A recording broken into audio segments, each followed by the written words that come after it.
All right, we are live. We are alive. We'll give everybody a minute to get here. Hopefully you guys can hear us. If you do hear us, let us know. Gonna tweet about this here in a second.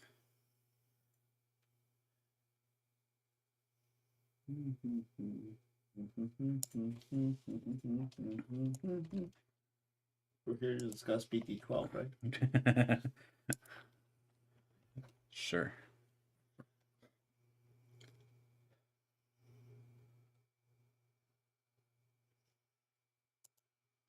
Ready? Set? Just how crazy is this set?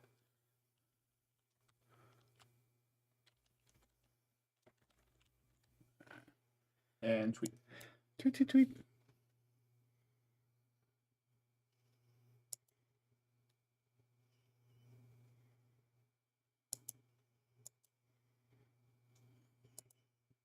I love how Ryan beat me to it too.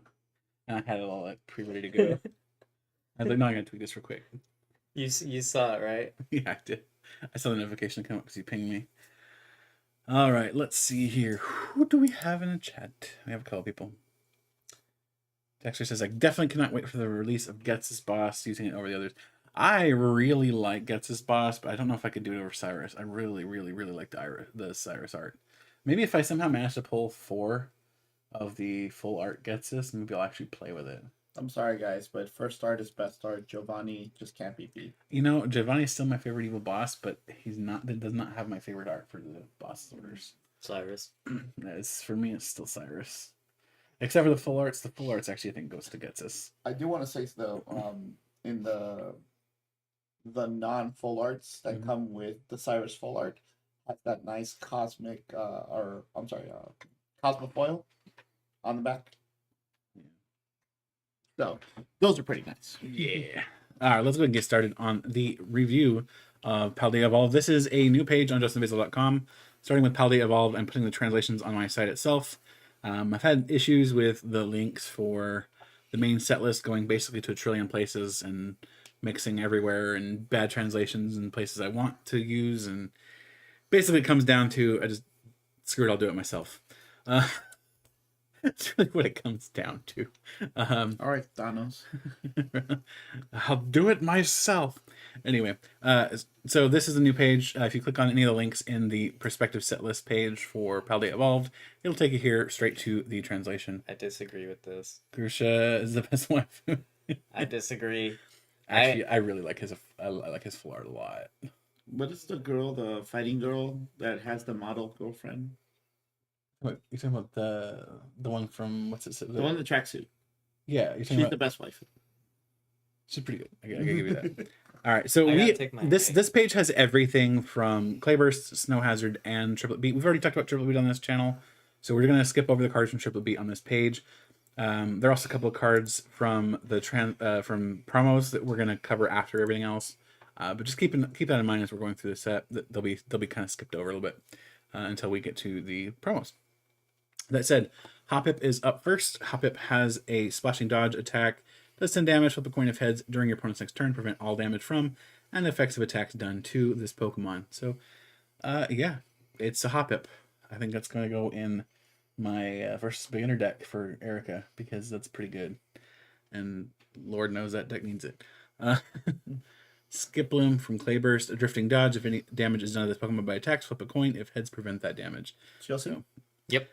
Skiploom and Chien-Pao are both. I don't know if you want to use this one for GLC though, because the one from Evolving Skies is probably just better. Well, you can, because you can still use Gloomwood, or no, you can't use Gloomwood Tangle for that, but it's but the ability evolves on the same turn. Okay, so let's keep the jump fluff from Evolving Skies, but keep the Skiploom. Is the Skiploom from Evolving Skies or any other Skiploom? The Skiploom from Evolving Skies, I think, is better because if you're playing the Skiploom from Evolving Skies, you're able to attach an energy, and it will search your deck for the jump bluff, and then immediately evolve it.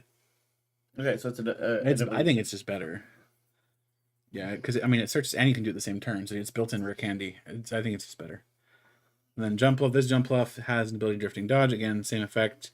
Does that Whimsicott GX effect? Very good little effect. Mathematically, it only gets hit half the time. Either one, right? Well, mathematically half the time, yes. But if I'm playing the deck 100% of the time, let's be honest. The reason I didn't play Timer Ball in Sun and Moon format is because like 90% of the time it was two tails. Yeah. 90% of the time, I just couldn't do that card. But Drifting Dodge again, we get the flip a coin effect for preventing damage, and then Flippy Breeze does 60 damage, and this attack also does 30 damage to one of your opponent's bench Pokemon. I kind of like this card in 3-4-5. Kind of. It's base 60, low cost energy, and it's nice. The snipe low is cost nice. energy. It's almost non-existent But the cost energy. flip side to that is maybe the Evolving Skies one is just better. Yeah. So I don't know. So great cards for alternate formats. Alternate formats not good for standard. bulk. Yeah, they're not. It's bulk and standard. Pineco evolves into Fortress. Pineco is Clayburst. It's bulk. But Fortress is probably not. When's the last time we got a Fortress card? It's been a minute, you know that? Yeah. Let's see. I don't even know if we have one in standard right now. Let's send a good one. We do. It's good Scarlet Violet base set. That's hilarious. It's actually been very recently. And then we have one in Vivid Voltage prior to that. So yeah, Scarlet Violet base set's the most recent Fortress. Not a lot of them. No. Wait, hold on. Go back. They've all been steel types. All these have been, yeah. I don't know if we go further back. Maybe we'll I was gonna say, there's no way that's all the. No, definitely not. But So it's like if that's all of them, you can do a Fortress collection. There's a few grass ones. So this is the first grass type Fortress in a while. Either way. Yeah. But anyway, so Fortress has an ability called Explosive Energy. Once during your turn, you may search your deck for 5 basic energy cards. Something that's very interesting about the Scarlet and Violet block, and they didn't used to do this. The word basic did not used to be capitalized for energy, and now it is capitalized.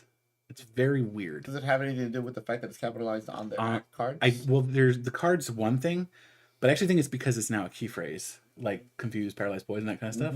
I think it's now a key phrase. Basic energy is a key phrase. Just to kind of like give it. Whereas before it was just basic. Like to highlight the word. So yeah, like, now it's a key phrase. But okay, so you're searching your deck for up to 5 basic energy grass energy cards specifically, and attach them to your Pokemon in any way you like. Then shuffle your deck. If you search your deck in this way, this Pokemon is knocked out. Okay, is there any way to cheese this? Yeah. Well, I mean, like to cheese it so I don't have to give up the 2 prizes. No, you want to give up those 2 prize cards. Okay. Because you can smack your opponent with Iona right after. Wait, what? Iona. Iona. Yeah. And that's then right. Marnie had a baby. Yeah. Yeah, we'll get to Iona later. That. Yeah, it's a good card. And then guard press for 120 during your opponent's next turn attack, or this Pokemon takes 30 less damage from attacks after applying weakness and resistance. So you're not attacking with this thing like ever, but you are using it to power your stuff up. And depending on how you can deal with Wo-Chien, this could be pretty crazy. Heracross, pretty basic attacker, tackle, and horn smash. My Wo-Chien reaction. Yes, that's. I feel like I need a picture that just pops up for that. Yeah. Surskit, it's bulk, Masquerain, kind of a control card. Probably not bad. Frightful Look says flip a coin until you get tails for each heads. Discard a random card from your opponent's hand. So maybe what you do for is each heads. Yeah, so you just keep flipping until you get tails. So what you could do is if you have better luck than I do, you can blow up the Fortress and then hit them with Iona so they get the 4 cards, and then just get 4 heads in a row, and then they have no hand. Yeah, good luck with that. It's asking quite a bit. I mean, I can pull it off probably. Yeah, you probably could. Your flips, yeah, you absolutely could. All right, Combee from Snow Hazard. So evolves into Vespiquen. Vespiquen has double stab, 30 times, flip 2 coins. This attack does 30 for each heads. Terrible. Raid command, 120. Shuffle a benched Combee and all cards attached to it into your deck. If you can't shuffle a Combee into your deck, this attack fails. What? I think this is really good for 3-4-5. And bulk for everything else. I mean, you simply need to have a not even good in GLC. So okay, hold on. So why specifically in 3-4-5? Because you're doing 120 damage for single energy attachment, which is really high. Yeah, and then you have access now with Arven. You have access to Vitality Band again, which means you can get it up to 130, which is like a sweet spot for 3-4-5. You're one-shotting everything that is a basic in 3-4-5 at the very least, and then if you put Defiant Band in there, you can still get it with Arven. Yeah. And theoretically, you can be hitting harder, so you can be hitting 150. Okay. I mean, as long as you hit your numbers on 345. Yeah, I think it's actually not bad for 345. It's probably terrible for everything else. So, like you said, it's bad. It's Vulcan GLC. So what I am seeing, and spoilers for the next couple of cards, I've seen a lot of what is it? Creatures that designed the game, right? So yeah, creatures. Creatures is experimenting a lot with a lot of different, like never before seen like mechanics stuff. Like you need to have a certain Pokemon and shuffle that one away. You know what I mean? I mean, I'd rather them do that than just the same old freaking VMAX formula, right? No, it's like good. 90% of the VMAXs were single attack for 2 energy, and then another attack for 1 or an ability. Yeah, of course. And then, like I said, they're outreaching like different mechanics of attacks. I guess that's the best way of calling them. I'm just glad we're finally having interesting cards again, because VMAXs were terribly boring. Anyway. Snover from Snow Hazards, basic attack damage. Abomasnow, catastrophic freeze. Pokemon, both yours and your opponents, cannot be healed. So honestly, that like the card itself minus the ability, like just the attack, is probably terrible for GLC. But I don't think you're ever attacking with it. The ability in GLC, depending on what you're paired against, is gonna be very devastating, because there are actually a few heal decks in GLC. Yeah, I mean, I would definitely play that. Obviously everything's singleton, so just play it in there. Yeah, and pull it when you need it. Unfortunately, it has too much HP for 345, so it can't be used in 345. Okay, Cheers. Hear me out. Standard.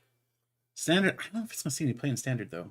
With everybody, like if everybody goes like the stage 2 healing decks, like people are using emergency jelly. They're trying to like emergency jelly is really ran only in Guardy. I mean, still. Well, it's one of the best decks in format, and Cheryls are being used a lot, especially if Rapid Strike or Shifu makes a comeback and stuff. It's trying. So I mean, honestly, I don't know. I think it's okay.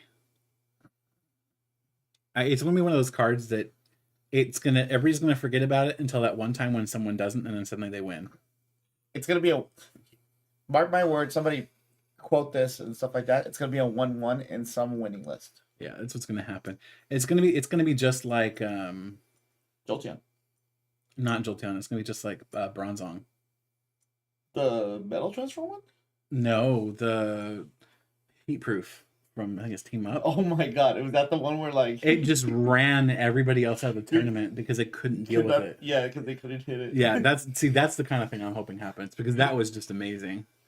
That's you forget about a card, and then so basically what happened is Rush's was everywhere, right? Yeah, it's basically the Rush's was freaking everywhere, and so and all the decks were super heavy on fire attackers because Welder obviously provides fire energy, but they weren't providing any alternate attackers of any other type. So what would happen is those decks just suddenly couldn't attack. Yeah. The ability on the Bronzong was, fire Pokemon can't attack it, basically, or fire Pokemon can't do damage to it. And if that's all you're running, it's basically baked body for Dash Button. Yeah, it's a similar ability, right? And that's great, because again, if somebody's not catching it, and that's actually why a lot of those Welder decks were starting to run Cramorant V, because it was a colorless attacker that could finally deal with that stupid Bronzong. So, I don't know if you mentioned the Texter 011. He mentions it being a Abomasnow's knockoff Healing Jammer Mimikyu. I'm not familiar with it. Heal Jammer Mimikyu is not that old of a card, but there's Mimikyu itself Mimikyu is itself a knockoff of another card, which ironically is Bronzong. Yeah. We were just talking about Bronzong. That's Bronzong. It's what it is. It's a knockoff of the Bronzong. Yeah, I remember that one. And it's even a stage 1. So that's next Destinies, right? Yeah.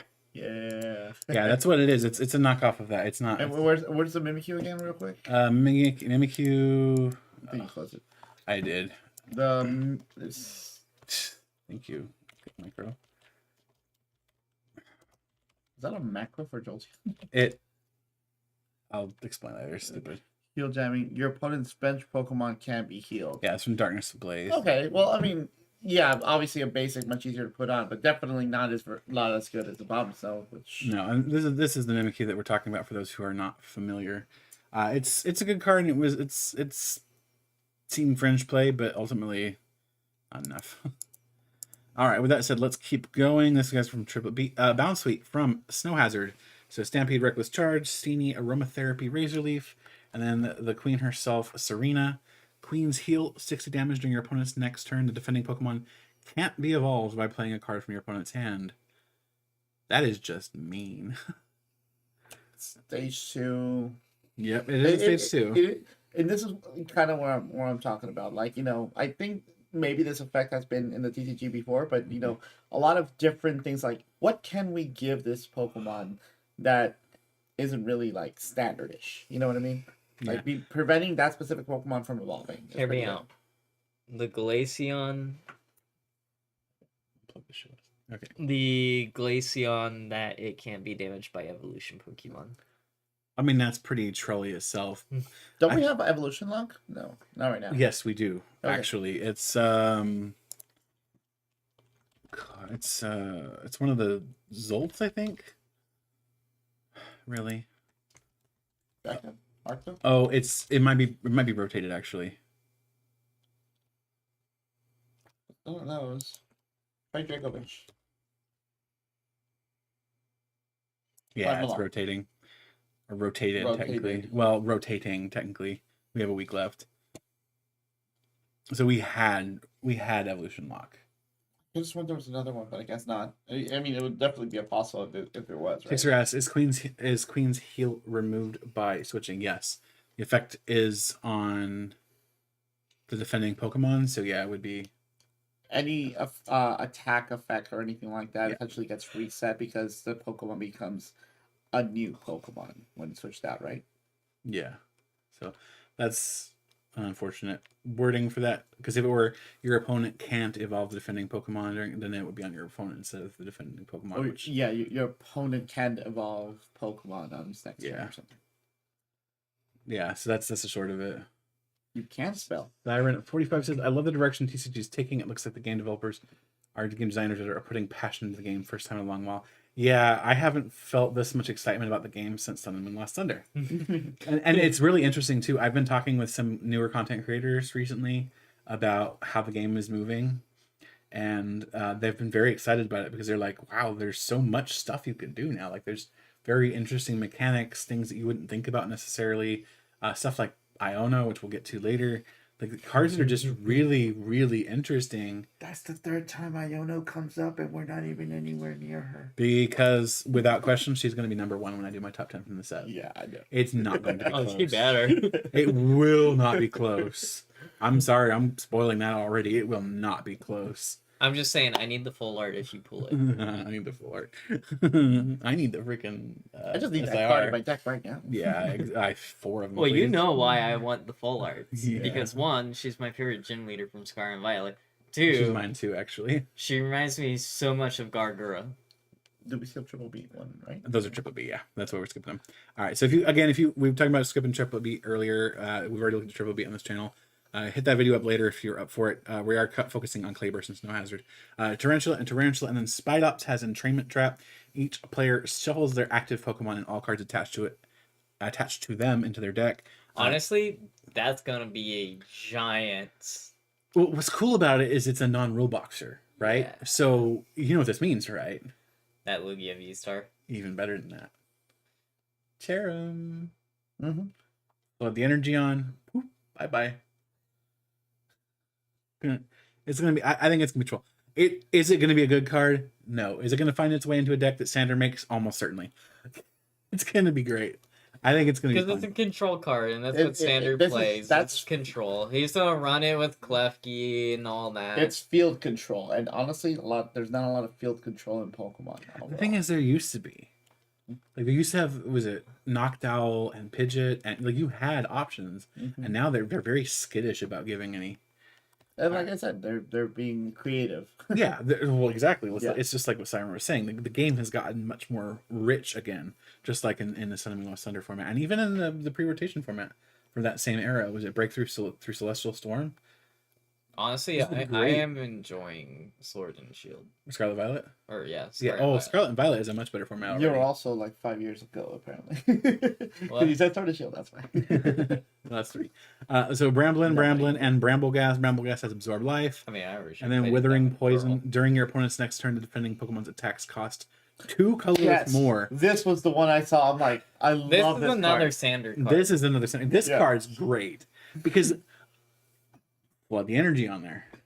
This was the card that made me think, oh my god, yes, they're actually trying a lot of different stuff. It's legal 3, 4, 5. Auto ban? No, there's no reason to ban it. Play around. Honestly, also GLC. Yeah, it's interesting. Let's think about top decks and format. Like, I'm literally putting it through its paces. Yeah. Are you talking about standard or 3, 4, 5? Standard. Cramorant won't care. No, wait, why wouldn't it? Because wouldn't it still increase it to 2? Cramorant? No, because the ability sets it to 0. Yeah, Cramorant ignores the energy cost. Let me read Cramorant real quick. If you have 4 more, ignore all energy. So it sets it to 0. Okay, so Cramorant ignore all energy. Okay. Sableye will be shut off from it.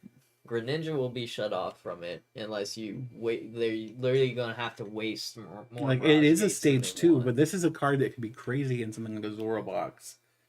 Like I think it's interesting, and then you have there's that special energy that's new too. So the only ones that won't really care, like you said, it does affect Cramorant a little bit. No. I'm sorry, Lost Box. I'm saying like it affects everything except for Cramorant. Look up Charizard real quick. What's the wording on Charizard? You're talking about burn.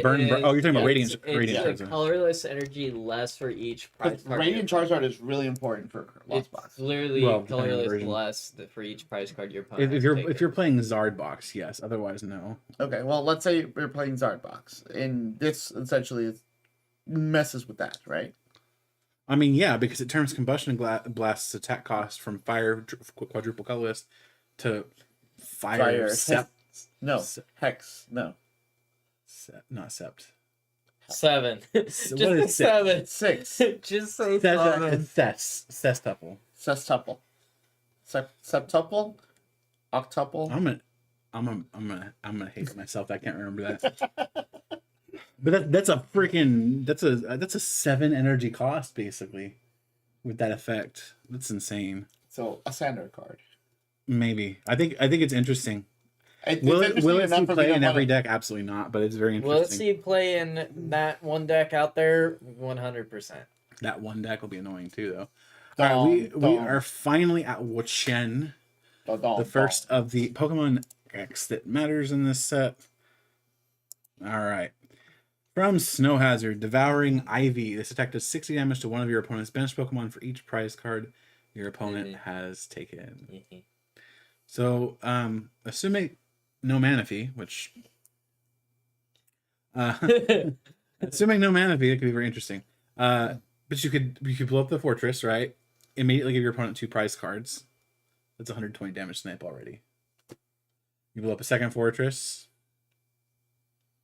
There's suddenly a 2 prize cards left. That's a 240 snipe.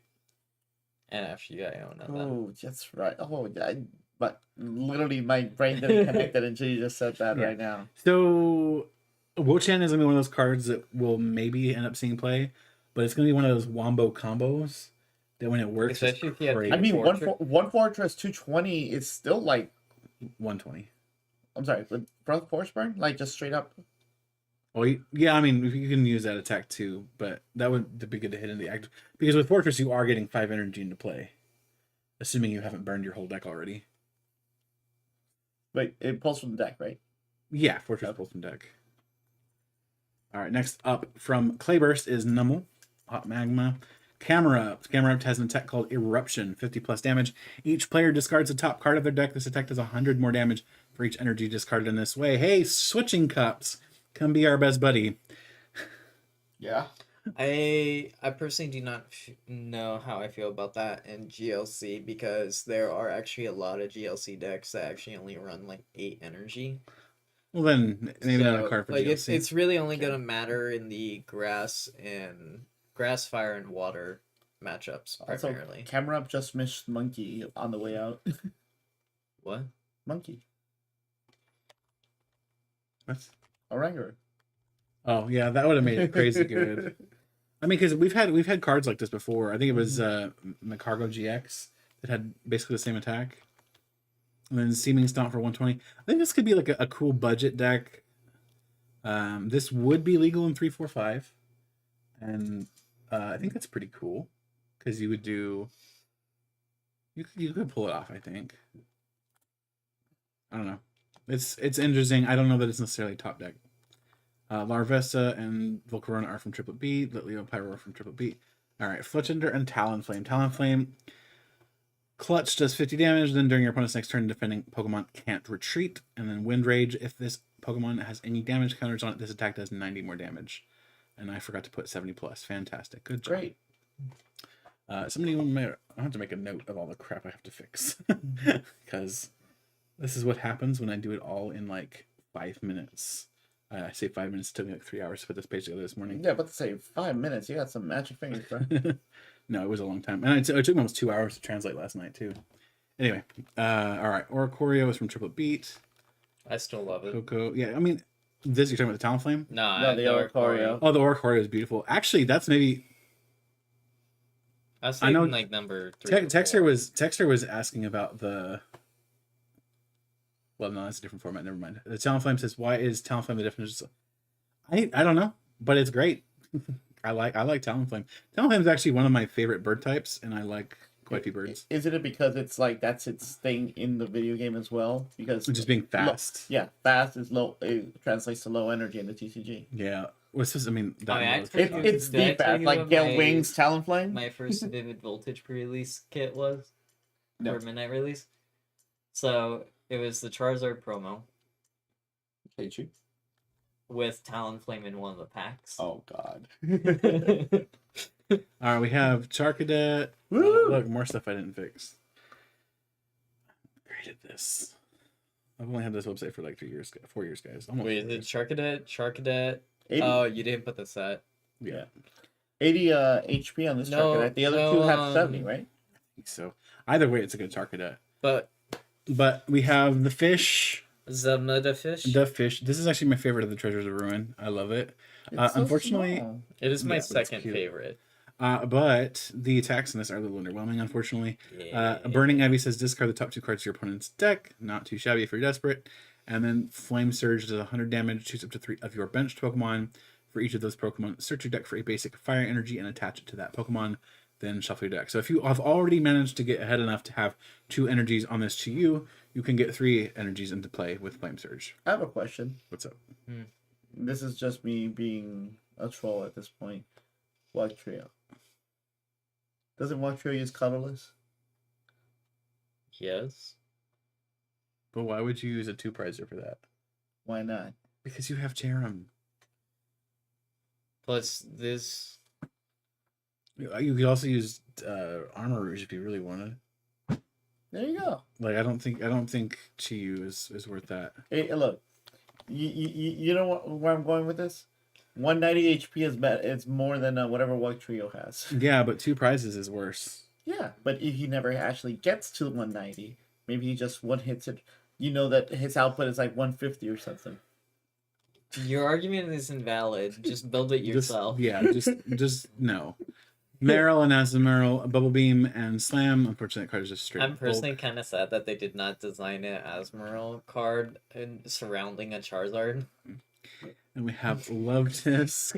Freaking raids, man. Love Disc. So matching. Search your deck for up to 2 supporter cards, reveal them, put them into your hand, then shuffle your deck. I think it's good for like a freaking beginner format deck. But otherwise, no. Terrible just cards. to kind of show kids how to play. Yeah. Like what Disc? supporters are and stuff.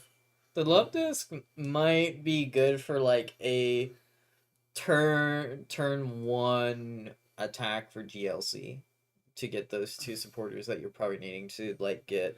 But if you're really desperate. I thought we were done with the trolling part of the stream. With you here, never. You're not wrong. His Texter says they should have made Azumarill the new 3-strike slow, bro. That would have been pretty funny. No, actually, they just need to give it Belly Drum and what was the other attack? Was it Play Rough? Yeah, belly drum, play rough, huge power. Well, I mean, Huge you're power only gonna have capability. 2 in TCD usually, but Yeah, but the huge Well, no, power's the you ability. use huge power as the ability. It does quadruple the weakness. okay, so give it huge power and then what? Play rough. And make it a Terra Pokemon. Yeah. A Terra X. All right, I Ice mean, Cube. you saw the Charizard, right? The leak. Yeah. Ice Cube. Headbutt for 20. Ice Block for 100. Discard all energy from this Pokemon during your opponent's next turn. This Pokemon takes 100 less damage from attacks. What? I don't like the discard all the energy It part. doesn't even matter. This is the card you would throw in Chien-Pao. Fair. And you're running back Excalibur and Superior Energy Retrieval anyway. So... And if you're going up against fire, you're hitting. The only thing is, like, you're I'm not seeing it. What? So you're sponging basically 200 damage, right? Because if you take 210, you're still knocked out. You're basically chipping away at them while taking 100 less.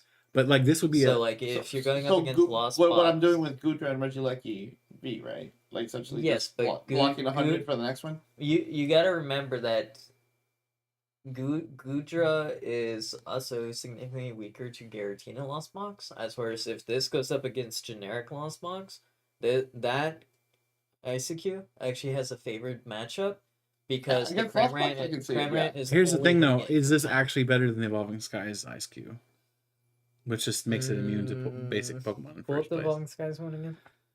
Because I kind of don't think it is. If I'm remembering it correctly, I'm gonna say no. Like this one does less damage, but it also doesn't take damage from basics. Yeah, I was just say I would say run this one. Yeah, I don't. Especially since we are in a format that is using a lot of basic attackers and we can still have a lot of like V's running around that can hit for 220 easily. Yeah. Without any detriment, so it could just knock it out either way. That's a fair point. Texter's talking about Charm of Courage to make it harder to knock out, and you would probably end up running Charm of Courage in Chien-Pao anyway. I want Charm of Courage. Like I could see it. We'll talk about Charm of Courage when we get to the trainer cards. Citadel and Citadel. So it evolves into Titan. Is this the Titan better than the Scarlet and Violet base set one though? So Titan says Icicle Missile for 50 and Special Horn 80 plus damage. If this has any special energy attached, it does 140 more damage. Oh, 100% this is better than the Scarlet and Violet base set. But 220 and it needs a special energy. What special energy are you putting on it? Depends on the format. Well, in standard, you're probably putting... I'd say gift. Gift? Either gift or the new energy that was revealed recently, the therapy energy. Oh, wait, therapy. It can't be affected by special Well, we'll see it in a second, but there's a Pokemon that can accelerate it. What about Jet? I mean, Jet's good too, but Jet's fine. I think Jet's fine, but I think therapy energy might be. Well, you're running Big Scallop already, so I don't know if you even want that. Honestly, the Cetitan hitting for 220 on a single prizer? On a single prizer stage 1 is going to be really good, especially this one for GLC because you have wash energy, there's splash energy too. Splash energy. What are our numbers? Like what are our magic numbers in this current meta right now? 220. Is it still 220? Because I mean, a lot of the X's that are like basics are going down to like 180s, 100s. Essentially, the V's that were like the weaker V's, like Mews and stuff like that. I would say the soft spot is still 220. Because I feel like if you're two hitting anyway, like for the big stuff, like the V Maxes and the V Stars, 220 might as well be 150. You know what I mean? No, yeah. you still want 220 because you still have V's being ran that are like 210, 220 HP. They're not as common though. Relevant ones though? Drapion? Drapion's 190. He's not 190, he's 210. Okay, maybe. Let's look him up. 210, yeah. Somebody said to play Mew. What? I say somebody plays Mew. You know exactly what he did.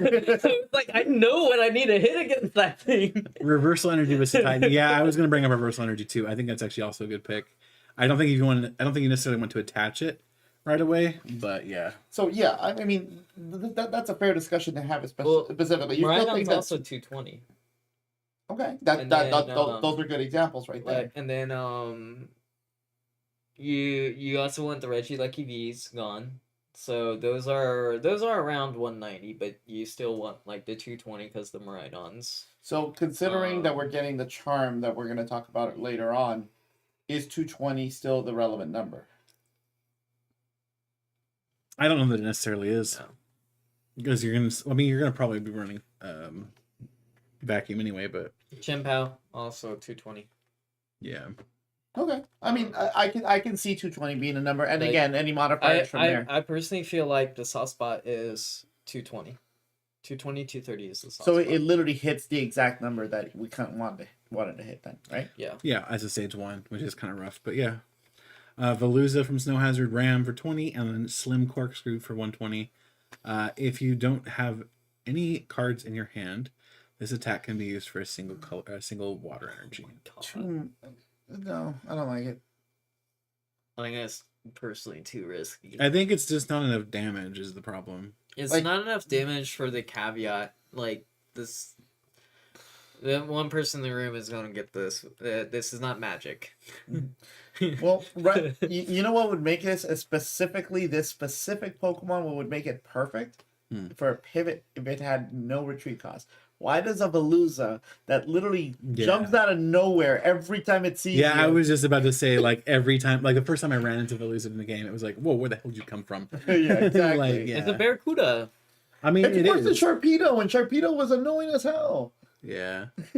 Dude, I never had issues with Sharpedo. Here's the sort of it. Is the art good? Yes, I like the art. Is the card good? Nah. No. Probably not. If that had no retreat, it'd be amazing. Honestly, I can see it being interesting in 345. There is another thing that's worth bringing up too. It is a basic Pokemon. Mm-hmm. Yeah. I already kept that in mind. No. Specifically for 345, but maybe even for standard. Articuno exists. Are you talking about the Pokemon Go? Yeah. Does 10 Remind me, it boosts the damage of basic Pokemon, basic water type Pokemon by 10, except for. So you're hitting for 160. That's right. The Go's all do the same thing. The Zapdos, that's what the Zapdos does. Yeah, they do all the same thing. But I mean, that's not bad. I mean, it's not good either, but it's not bad. Again, I need another card just to get to 130. Well, yeah, I mean, that's bad too. In 345, it's not too bad though. In 345, I think it actually maybe season play. Because it would be, I think it would be an auto including Keldeo. Yeah.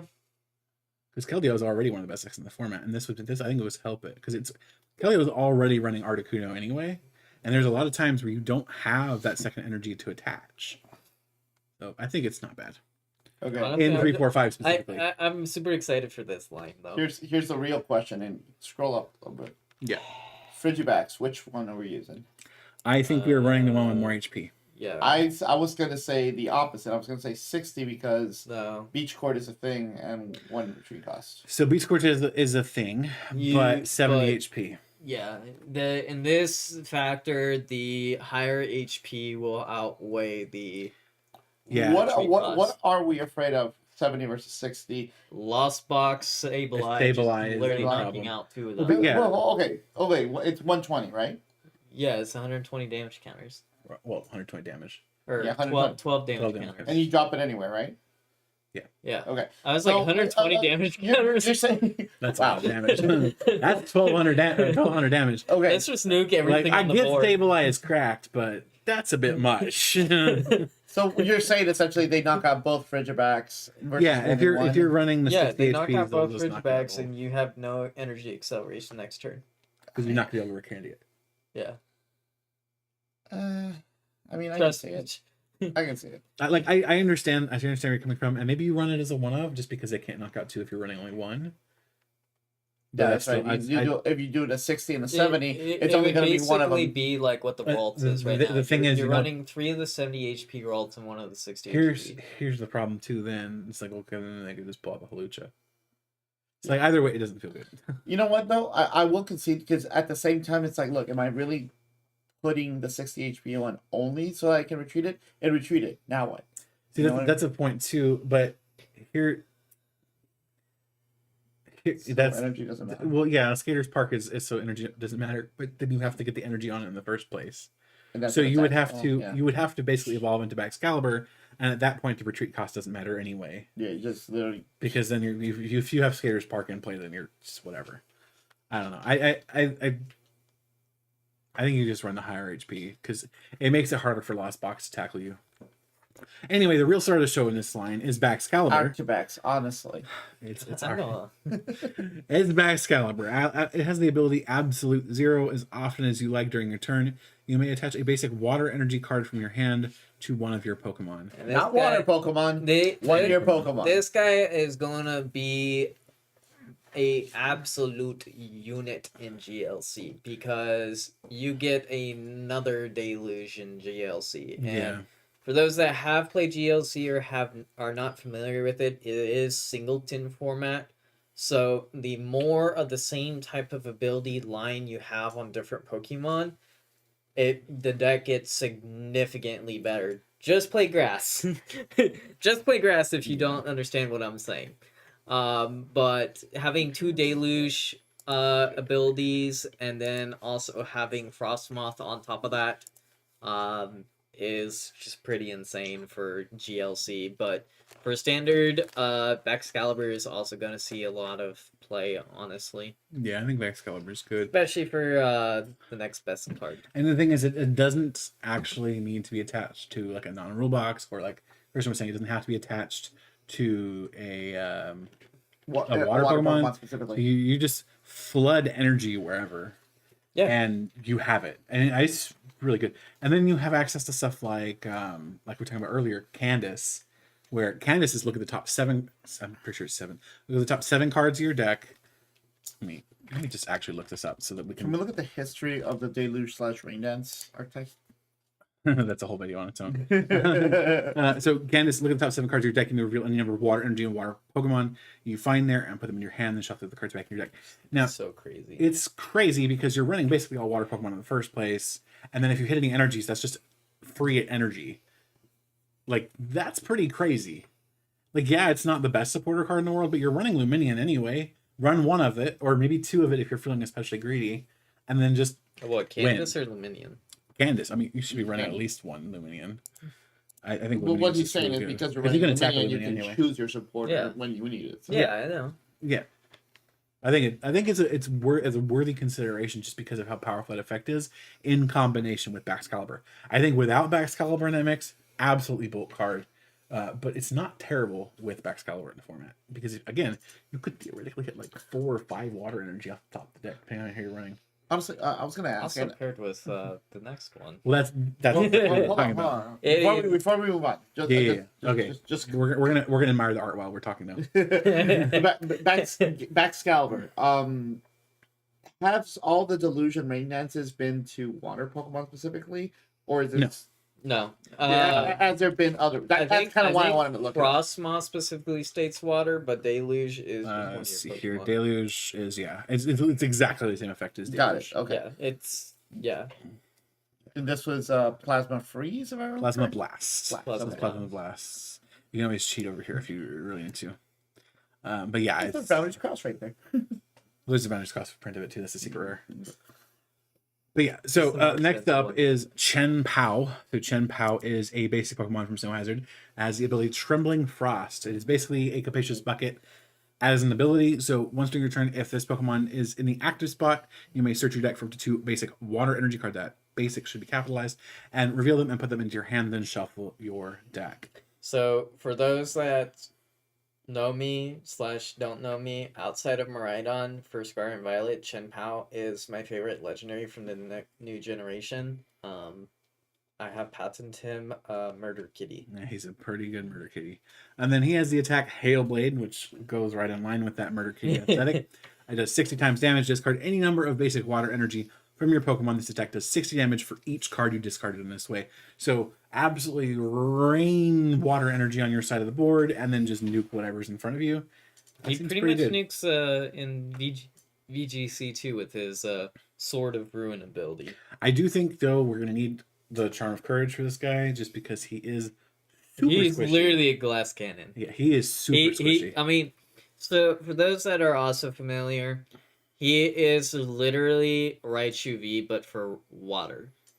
Yeah. It's literally the exact same attack.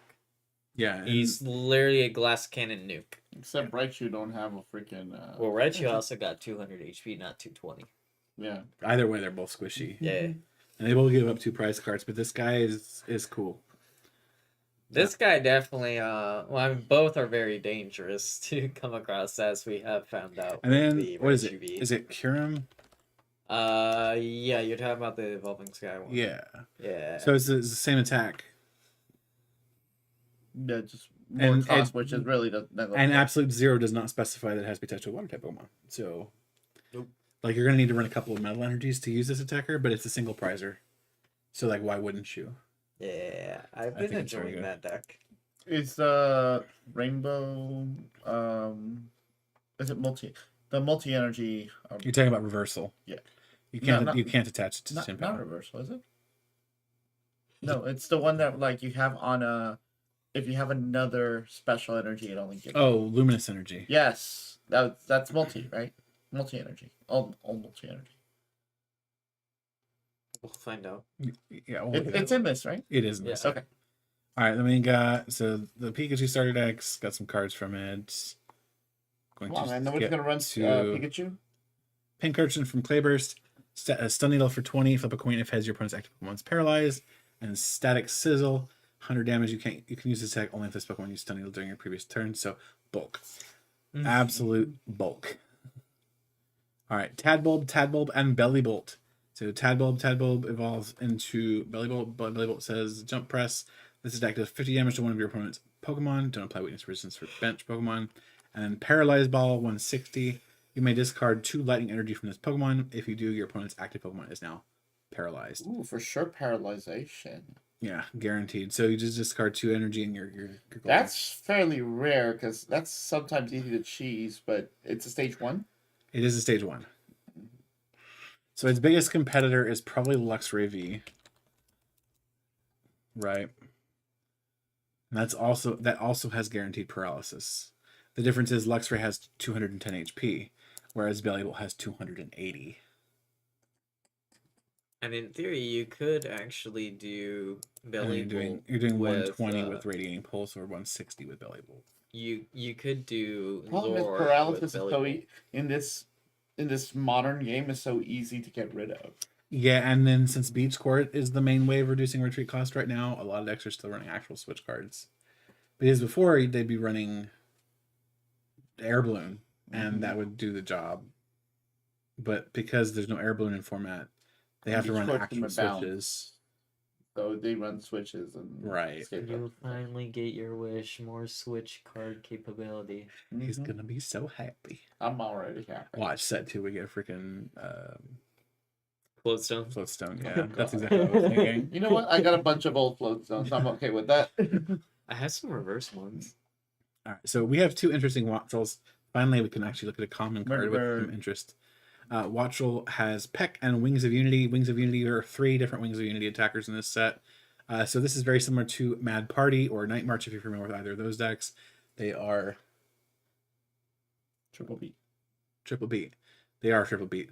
We'll talk about them briefly anyway, because they well at least the first one, and honestly even the second one, but the first one does matter because there are 2 cards that are not from triple beat that tie into this. For those of you who don't know, he loves Murder Bird. Well, Wattrel is not Murder Bird. Kill Wattrel is Murder Bird. I actually like Wattrel Wattrel is more. Baby Murderbird. Yeah, Baby Murder Bird I like more. But the reason we're talking about Wattrel, and we'll talk about the other one just because they're both Wattrel, is because of Wings of Unity. There are 2 other Pokemon. There's the Flamigo and the Murkrow in this set that also have Wings of Unity. So they're going to be dumping themselves into the discard pile. You'll be using Ditto most likely to copy them, or if you really need to hit a weakness, you'll use whatever specific attacker the deck needs for the deck. For the deck you're going against. So if you're hitting into Lugia, probably you're using Wattrel. If you're hitting Mew or Gardevoir, you're probably using Murkrow. You're just trying to hit one of those 2 weaknesses. Now, perhaps we'll see more of these Wings of Unity attackers as the sets go on. I'm not going to get my hopes up. So what do we call like the marches and the parties? Night and, March, like man. what do we call this? So to me, they're all Vengeance decks because that's Vengeance the whole archetype Vengeance is built on getting Pokemon in the discard pile. The only difference is that these specify they have to have X attack. So if you really want to classify them separately from Vengeance, they're Night Marchers. Yeah, I was gonna say Night March was the first one. Night Right? March was the very first prominent deck of that sort. Yeah. Siren says, "Did you talk about the Luxray?" Yes, we talked about Luxray in conjunction with Bellybolt and how they're kind of competing with one another for deck space. Well, Are they meaning the Luxray V or the baby Luxray? The baby Luxray. Oh, it's from Clayburst. Whoops, we skipped that because the other one was. Yeah, we saw that. Okay, we'll go back to that real quick.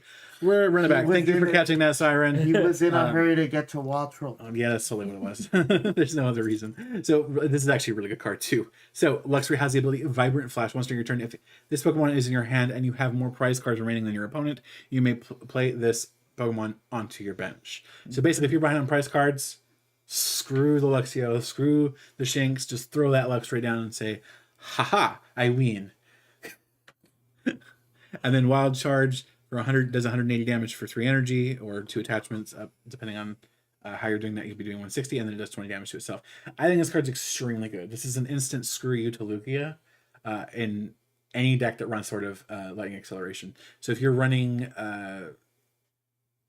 brain fart. If you're running. Quick question: is there another similar Luxray that jumps into the bench or something like that? Not jumps into the bench. You're probably thinking about the one that if you start can with be it started in your with. opening hand. Yeah, that's the from one Crown I'm thinking Zenith. about. Yeah, they're both very, very good cards. Can you look up that one real quick? Because I think that one was seen play in a list I saw earlier. Yeah. Explosiveness. Yeah, and that essentially, if you don't have much to do on your first turn or anything like that, just search for 2 trainer cards for it. Yeah, it's good. I think this one's really good too. This is a very good screw you because the 180 damage, even the 160, if you're having to use a double turbo, is enough to one shot a Lugia. So that's a good in GLC. Yeah, the only thing is there's the Dunsparce, so we have to be aware of Dunsparce. But still, the other thing that I really like about this reversal energy, that's also another good point. But Sirens have reversal energy. Yeah, that's another good one too. What I like about this that's right, it's 3, is right? You could be behind on prices, play this, but you could still have your item lock Luxio. Reversal stays on, right? Yeah, it's just if you're behind on price cards, it goes back to one single colorless. And if you're tied or ahead on price cards, it goes back to one colorless. But either way, it still sticks. Which again, so if you end up trading and then go back down 1, right? Reversal becomes useful again. It's still attached. But yeah, there's a lot of ways to power this up, and all of them make this a good card. I think it's definitely worth considering in a deck that needs to just say screw you to Lugia or screw you to any other generator.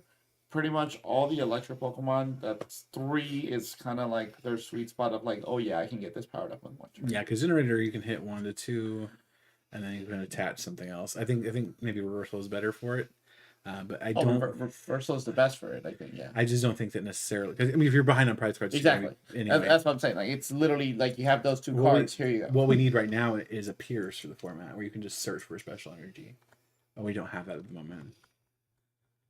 Anyway, Luxray, good card. I think it's definitely worth talking about. Wattrel, again, we talked about Wings of Unity. We're going to talk about the other 2 as we get to them. This is actually the card I was referencing when we were talking about needing the special energy for Camerupt. So there's Jigglypuff, which evolves into Wigglytuff. Wigglytuff has the ability called Balloon Therapy. Once during your turn, you may attach a therapy energy from your hand to one of your Pokemon. Huh? I mean, sure. I mean, it's energy acceleration, right?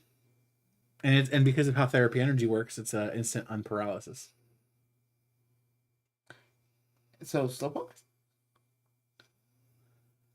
I think it's interesting. Sure. I mean, it's accelerating therapy energy, but again, therapy energy is not that great to begin with. I mean, it could be. It depends on how. Like, if we start going towards a more status effects, meta, which we're not. A more status effect meta? How the hell did we deal with Lugia for the last several months? What do you mean? Oh, like I don't know what you're saying. Lugia was dealt with through paralysis lock. That was how Lugia was dealt with primarily.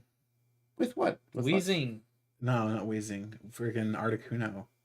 Oh, yeah. You know what? I've seen it. I have not seen it in real life.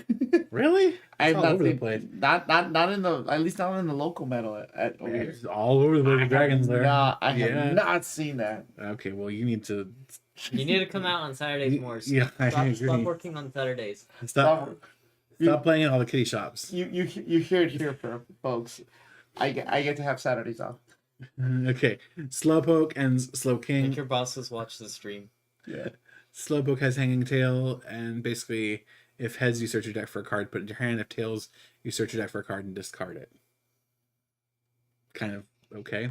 And then Headbutt does 30 damage. Slowking does Profound Knowledge for 30 damage, and your opponent's active Pokemon is confused. I still wish they would have done better with the Terrestrialization. And everybody's like, "Oh, they're gonna do something different. They're gonna do something different." Anybody read the rulebook? Because the rulebook specifically says that this is the effect for Terra Pokemon.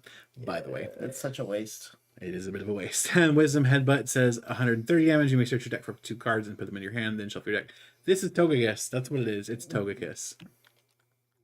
That's good. I don't actually think it is. You think so? No, it's not doing very much damage. Like this is maybe a control-ish deck. That's where I'm going with it. Yes. But like you have 270 HP and you're weak to Drapion. Touche. Next. That's what you had to say. Is you're weak to Drapion. He's like, I heard Drapion, and I'm like, nope. So yeah, that's why you need a 220 sweet spot. Spiritomb has Pitch Black Disaster. As long as Pokemon is in play, basic Pokemon beat in play, both yours and your opponents have no abilities. Hey, this looks familiar. Well, slightly familiar. Yeah. So this is an instant screw you that Mew will probably end up playing. Because that's what Mew does. Well, so the other thing that a lot of people have been pointing out recently with this Pokemon, they're like, oh yeah, you can shut off Genesect. You can if they're playing 4 DTE. If they're playing Fusion Strike, you cannot shut off Genesect V if they have the Fusion Strike energies attached to Genesect V. As something that has gone against Weezing multiple times, I know this. Because the Fusion Strike energy specifically states while this is attached to one of your Pokemon, this Pokemon is not affected by the abilities of your opponent's Pokemon. Gee, and that's why you never moved to DTE. The same thing works for opposing Klefkis. However, if you are running Klefki, your Klefki does shut off your own Genesect because the Fusion Strike energy specifically states opponent's Pokemon abilities, not your own. Okay. Well, which means if you're also running this, it's the same scenario because this is just another Klefki. Because Klefki does basic period, right? Basic period. That's why Klefki is actually better than Empoleon V. Yeah, because Empoleon doesn't affect Robloxes. And then there's the Gothitelle line. So Gothitelle has Star Reading. Once during your turn, you may look at the top 2 cards of your opponent's deck and choose one of them. Put the card you chose on top of their deck and the other card on the bottom of their deck. I just realized that means Mitchell gets literally 4 Klefkis and 4 Spiritombs. And Gothitelle to make it work.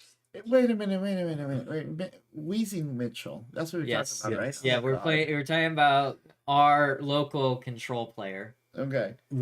I will say I dread playing against this Weezing deck every time I go against it. Well, I can't play anymore because Dragonzard's all rotated anyway. Yeah. So, but yeah, you're right. Literally, pre-release weekend, somebody gave him 4 Klefkis. Yes. Tell me who. I need to punch him.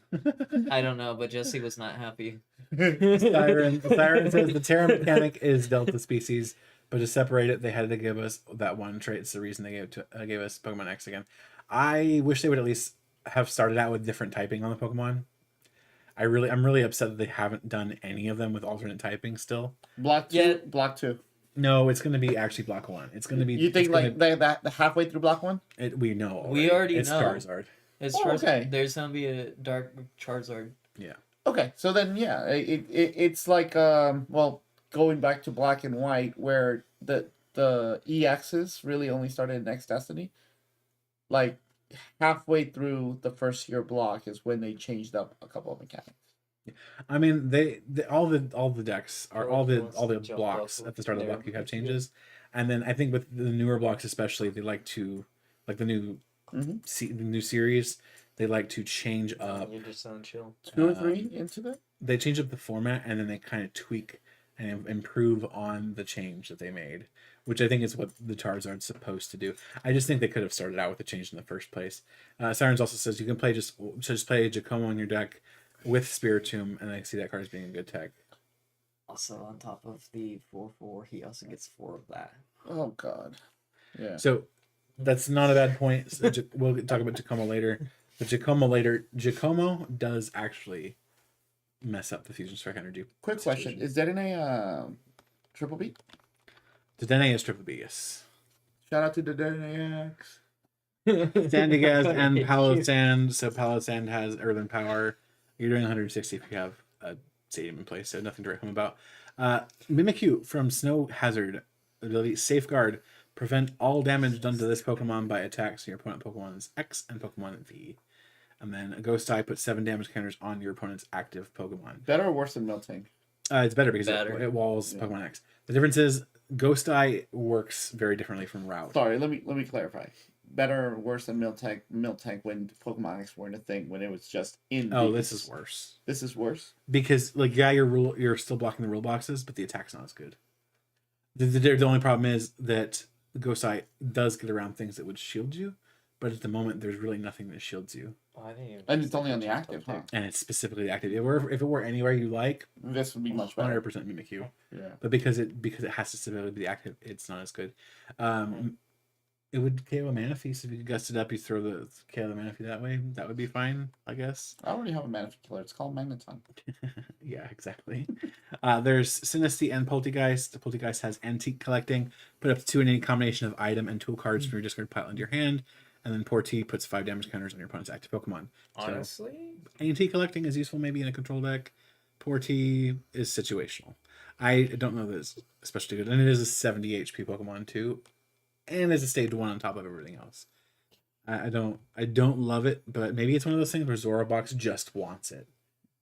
I don't know. We'll find out. Okay. So this has the same thing as Charcadet, where we don't have a set, but I'm going to just presume it is Snow Hazard or Clayburst. We can say that we were wrong with it being an X for its first one. Yeah, I wish it were. Saralege is from Clayburst. So Saralege from Clayburst. It's very also underwhelming. It is underwhelming. So is it just short of being great? Probably. I think it is just short. It's at 200. It's like 220. I think if it was 120 or 140 extra damage, it'd be good. Oh yeah. Listen to what you just said. Extra damage. Yeah. Or saying like the second instead of 100. Okay. Yeah. So Life Sucker does 50. Instead of an extra 100 damage, I'm saying an extra 120 or 140, that it would be good. Well, of course, yeah. If you hit 220 the same way that let me read the cards so we know what we're talking about first. Life Sucker does 50 damage and you heal 30, and then Fighting Sword does 100 damage. And if your opponent's active Pokemon is a Pokemon X or a Pokemon V, this attack does 100 more damage. So you're going to be doing up to 200 damage against Pokemon V and Pokemon X. I do not think it's worth playing in most cases. Unless you're hitting something for weakness, it's too much. As Saralege is my favorite Paldean Pokemon, I'm severely disappointed, and I'm looking forward to Saralege X. Yeah, I am too. I think we're waiting for the X. I think that's what it comes down to, because that's just underwhelming. Rabska is from Snow Hazard. Revival Blessing. Choose a Pokemon from your discard pile and put it on your bench. Hey. So that I guess is a Pokemon, not a basic Pokemon. So that could be a VMAX, a V-Star. That could be a Stage 2. Yes, sir. It could be any of those. Okay, now this is a Stage 1? Honestly, this might also see in GLC, because with GLC B Singleton, if they knock out, like, say, your Dragapult or something, you can get that right back. Yeah, I think Rabska's pretty good in GLC. I'm not sure that it's good in any other format. Look, I'm just saying, if that thing survives another turn, you get 2. What about Eternal? No, way too slow for Eternal. I'm saying, let's say, for example, you get it out turn 2, like, because essentially, it's slow, but you're getting out a big Pokemon off of it, right? It's the same speed. The only real advantage to Revival Blessing is that Rabska is a single prizer. So if there is a situation where you cannot put down a basic Pokemon, like a Pokemon V specifically, because that's what's going to be the problem, then you could use Rabska to put the VMAX out. But like at that point, and let's say for whatever reason in the situation you're in, they're stuck in the act. They can't attack. Something allows them not to attack, and it survives again. And then you get double the value out of it. I mean, I don't think there's ever a situation in which they whiff the attack. I just don't see it happening. It's not happening. They're going to knock out the Rabska. Get Genesect stuck in the active, see what happens. All right. The Tink line. That's triple beat. Not all of it. Wait, what? There is a lot of Tink. So Okay. there is Tink-a-Tuck, Tink-a-Tink, and Tink-a-Tough. Tink-a-Tink-a-Tink-a-Tink-a-Tink. I can't Say that say shit twice. I can't say shh today. So Iron Scrap Collection, put an item card from your discard pile into your hand.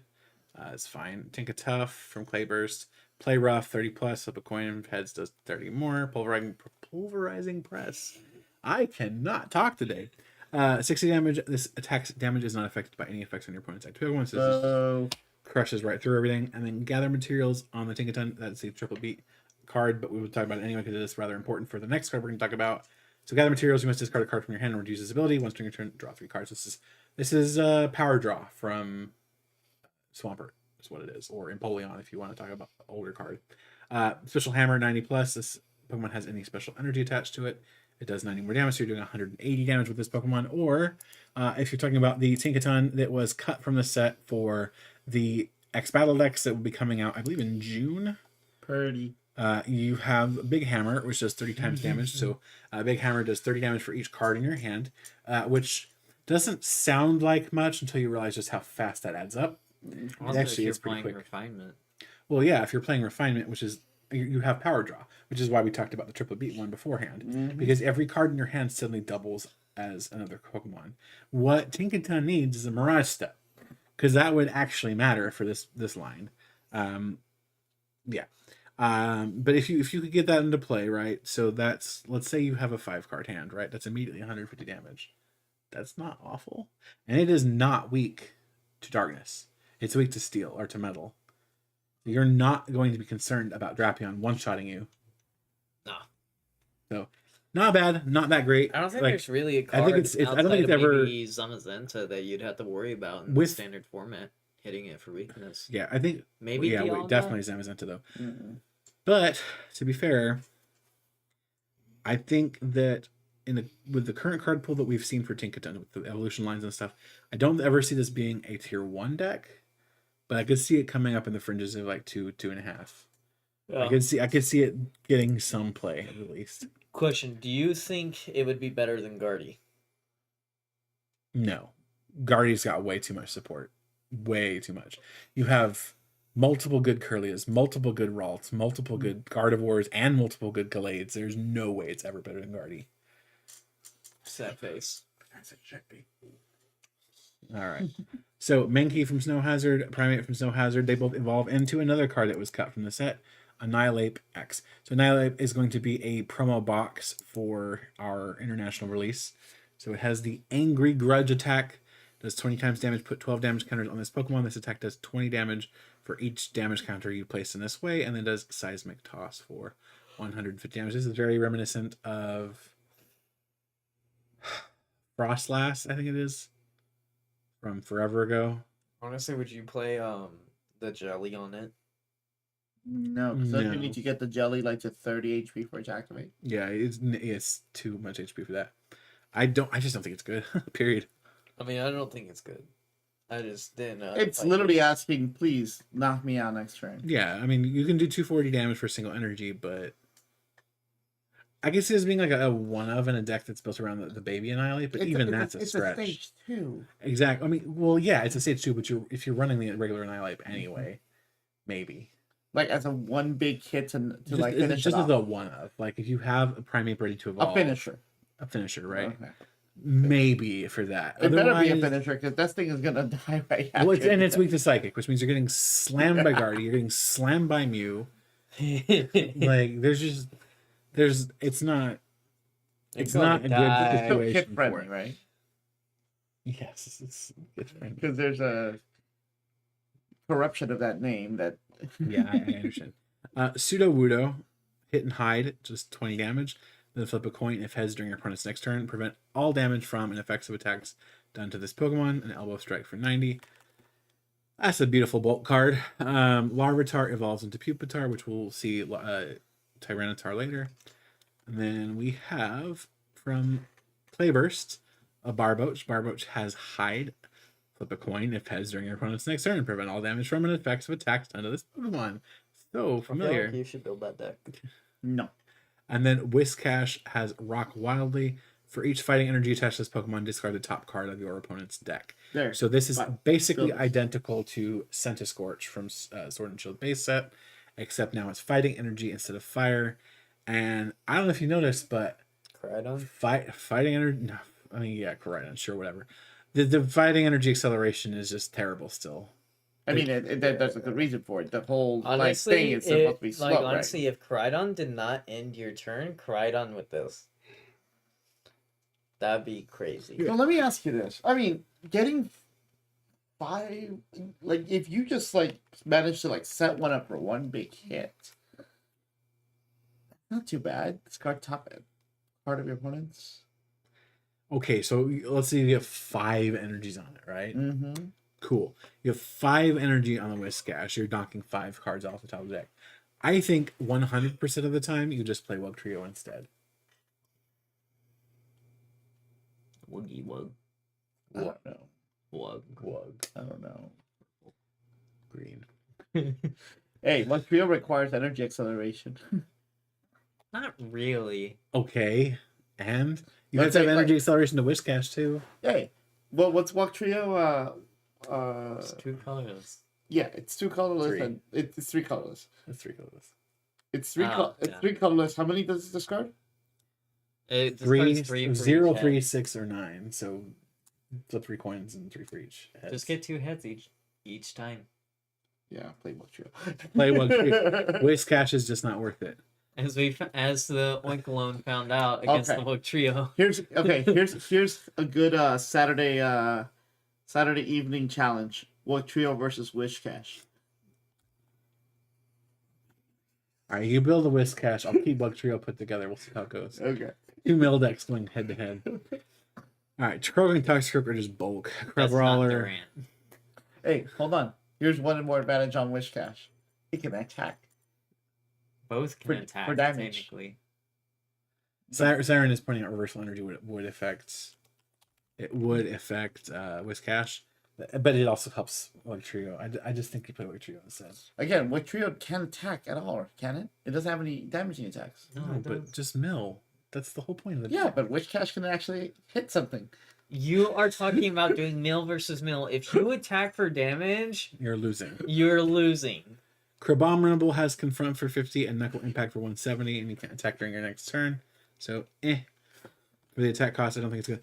Here's the thing. I feel like there's gonna build up some sort of accelerator for fighting types. And it's not gonna be Koraidon. It's gonna be like a flashy for fighting types. Because literally, the only thing with Koraidon is literally the fact that it ends your turn. If it did not end your turn, it would I be... can see Okay. Girder. If it didn't come from your discard pile, I could see it ending your turn still. So if it came from deck, sure. I feel like Well, because Girder at that can point, fill that. it's basically a guaranteed Intrepid Sword. Because like the best case, like the best accelerator fighting has right now is Clay Doll. I think I kind of agree with Ryan on this one. Koraidon is decent. Like that's the best acceleration for fighting at the moment. And if you're running this, you can't even run supporter cards. That's rough. It's not good. I will prove you wrong. I'll make Koraidon work. Oh, I think Koraidon itself can work as its own deck as of Paldea Evolved. And I say that because if you've watched the webcam wars that I did with 9-card TCG and Tinglu, I think it can work. Is it necessarily tier 1? No, but I think it can actually work now. All right, Rockruff and Lycanroc from Triplet Beat. Passimian is from Clayburst. Assisted Press, 70 damage, movement energy from this Pokemon to your bench Pokemon. That card is bulk. Then we have Knackle-Stack, and Garnackle from Clayburst. What? Garganackle, sorry. Garganackle. I misspoke. Has the ability Blessed Assault during Pokemon checkup. Heal 20 damage from each of your Pokemon. Hold on a second. Pokemon checkup. Does that include both players? Yes. Hmm. Well, Pokemon checkup is between turns. Yeah.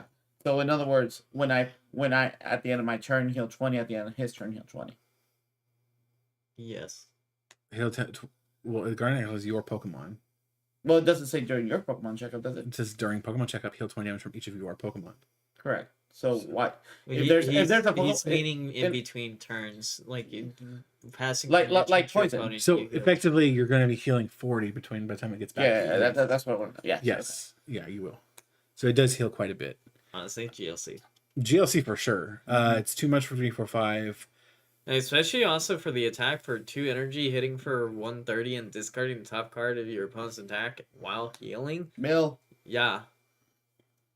Yeah, it's not awful. I think GLC is the home for this card for sure. Glimmet, and Glamora. The first Glimmet here, the one with the Nightmare Fuel art. Has Ascension, so search deck for card that evolves from this Pokemon and put it on this Pokemon to evolve it. Ascension is just so good in it, like it's very good in any format. Hold on, period. what does Glamora do? Okay, well that's where we're gonna go. Real quick, Siren says they probably already have too much acceleration. They're probably planning some sort of comeback mechanic with fighting instead. Perhaps. I mean, we do have the Lucario from Sword and Shield. Now you've got me Brilliant Stars. from Scarlet and Violet base set that is a if one of your fighting Pokemon was knocked out, does a whole bunch of extra damage.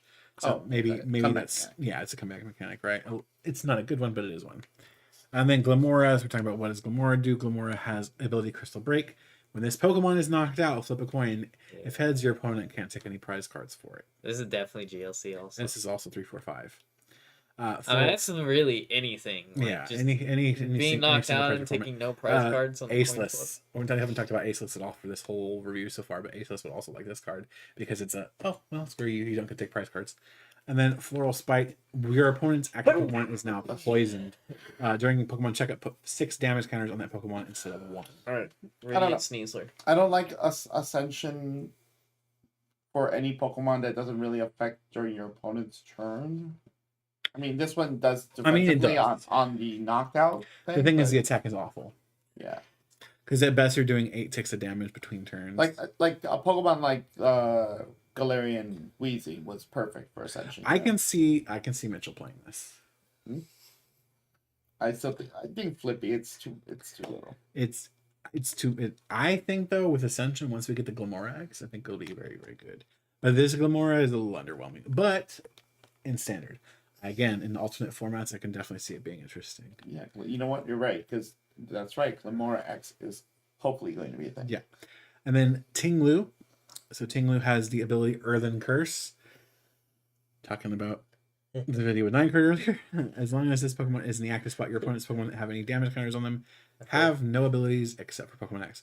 So Pokemon that are not Pokemon X rather, they don't have abilities if you have any damage counters on them. So I feel like you're having PTSD flashbacks. A little bit. Halucha says, "Here, take 2 damage counters." Oh God. It's like, oh hey, that bench specs caliber you have.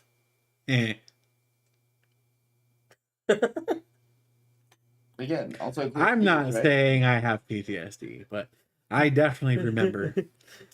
A little salty. What about these? So these are not Pokemon X, so they would be affected by the ability. Their abilities would be shut off. So no Luminian. I mean, it would have to have damage counters on it. Oh, that's right. But what's this thing? Gabe Jaw wouldn't work with it. Why not?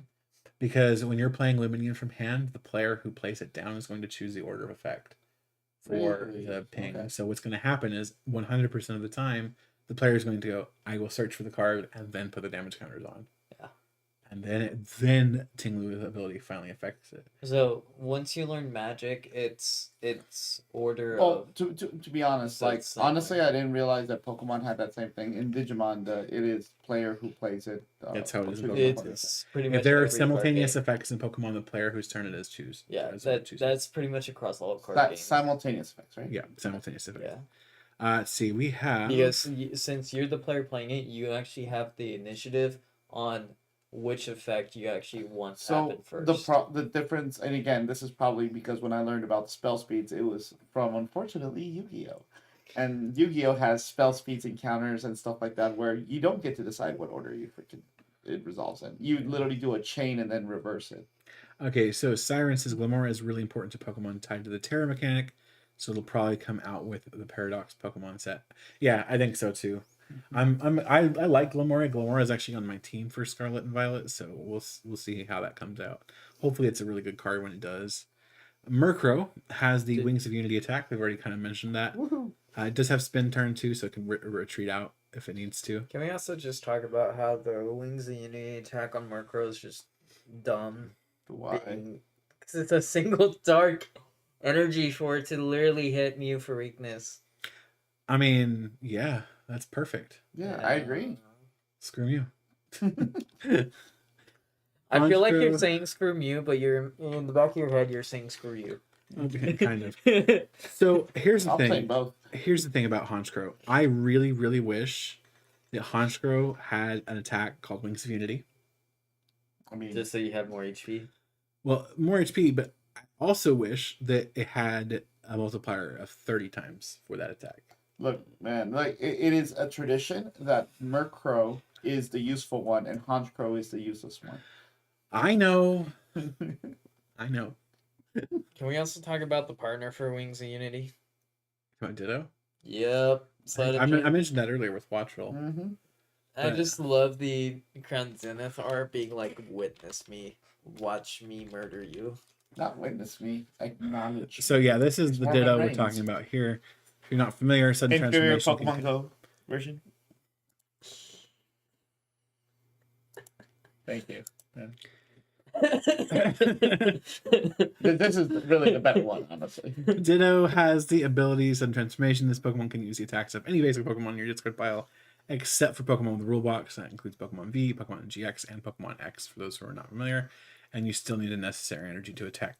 So you attach Darkness Energy to Ditto and immediately nuke whatever's in front of you for, 220 damage is I think max you can. No, you can do 240 because you have all the Murkrow and all the Wattrel and all of the Flamigo in the discard pile. You can do 240, which is not that much, but if you need to, you can. And then if you, for whatever reason, you have like the need to knock out a Mew because Ryan is playing Mew against you, you can just rescue carrier back you can rescue carrier back a Murkrow, attach Darkness Energy to it, and remind Mew where it's placed. What did I ever do to you? Plus, if you use a superior art, it leaves novice players very confused while you're playing Numble. But Numble is so cute. I mean, he got tripped up by... Fun little fact, and I think I know where you're going with this. For a while, when I had the visual set list for Scarlet and Violet, or for Crown Zenith rather, I actually had sorted the Ditto into fire because I saw the Numble art and was in such a hurry that I didn't even pay attention and threw it with the fire Pokemon. And then it wasn't until later when he saw the face that he was like, wait a minute. I was like, wait, why are you... God damn it. I immediately started moving it around. But yeah, it's very funny. It was quite a funny little card. Sneasel evolves into Weavile. It has the ability Hunt Assault. Once during your turn, when this Pokemon moves from your bench to the active spot, you may switch in one of your opponent's benched basic Pokemon to the active spot. So basically, this is a gust effect when you move to the active spot. That's pretty nasty. The only problem is then you have to retreat back out, and then, or you're just doing 70 damage. Yeah, you're assuming that the whatever triggered Hunt Assault is a non-retreat, and it has to be during your turn. Yeah, you can see it seeing some fringe play, but I don't love it. Do we have any cards that will retreat with its effect? Like any cards that can like see and be the one that puts Weavile in, like it retreated and then you put Weavile in.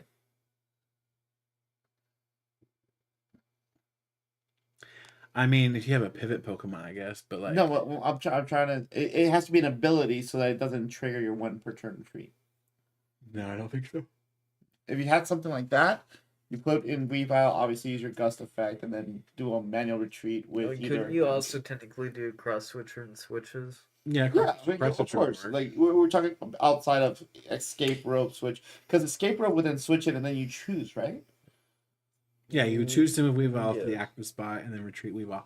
And if you have Beach Court in play, it's a free retreater. Correct. And then you can just like, let's say it's Luminion that you gust up with Hunt Assault, like you just drag it up, knock it up with whatever you put in the active. But it just because it doesn't matter what they choose with escape rope is my point. No, like, but here's the thing: like Weavile, it's a stage 1.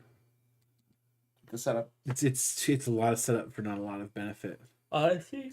That is a fair point, actually. That's worth noting.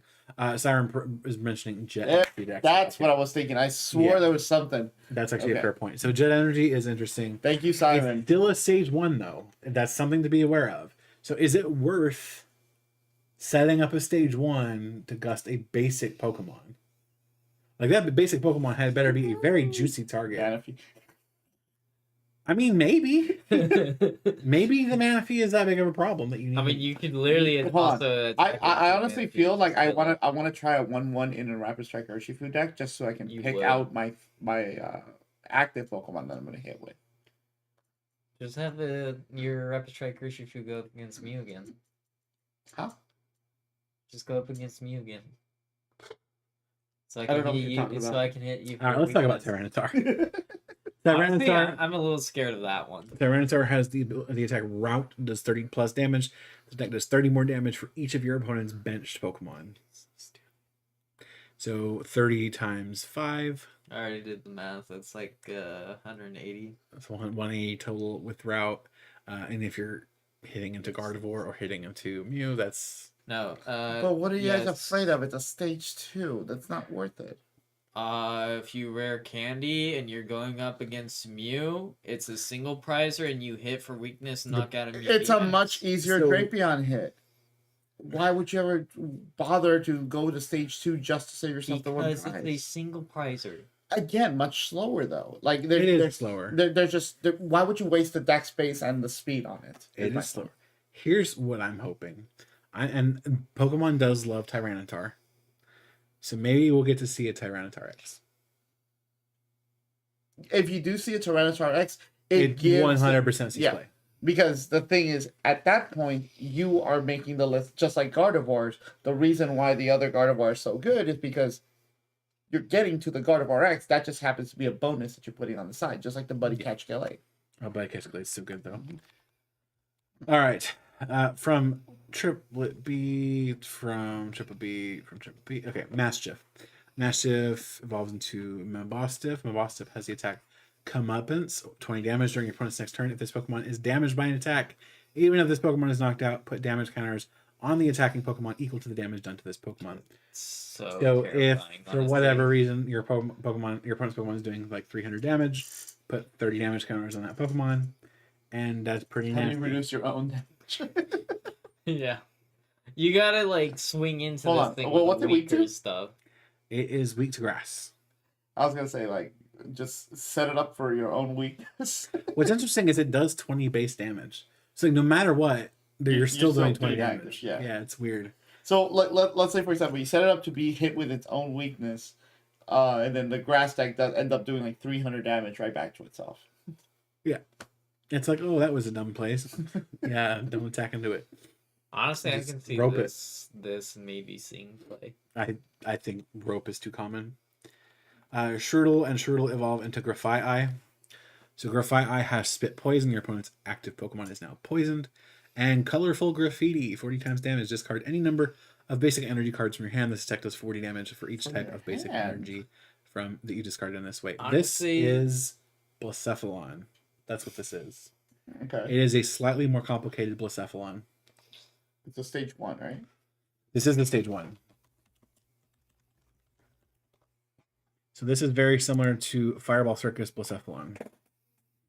Mm-hmm. The difference is this was a 50 times multiplier on a basic for three energy costs. So it was a lot harder to pull off. And you have to discard fire energy specifically, which obviously would run one card. Well, here's the thing too with this. With Grafai, you would have to run multiples of all 8 basic energy in play or available to you. So maximum 8 times you're going to do 320 before weakness, which is not bad, but you have to find them, which means you're probably stuck using a card like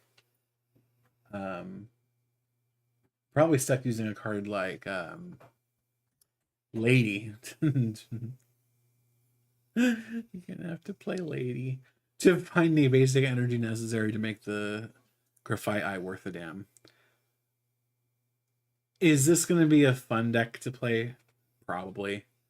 I do worry, though, that the multiple energy types requirement is going to make it too hard to pull off. Because you're doing damage not based on the number of basic energy you discard, but the number of types of basic energy that you discard. So it's literally, honestly, just runs Miracle.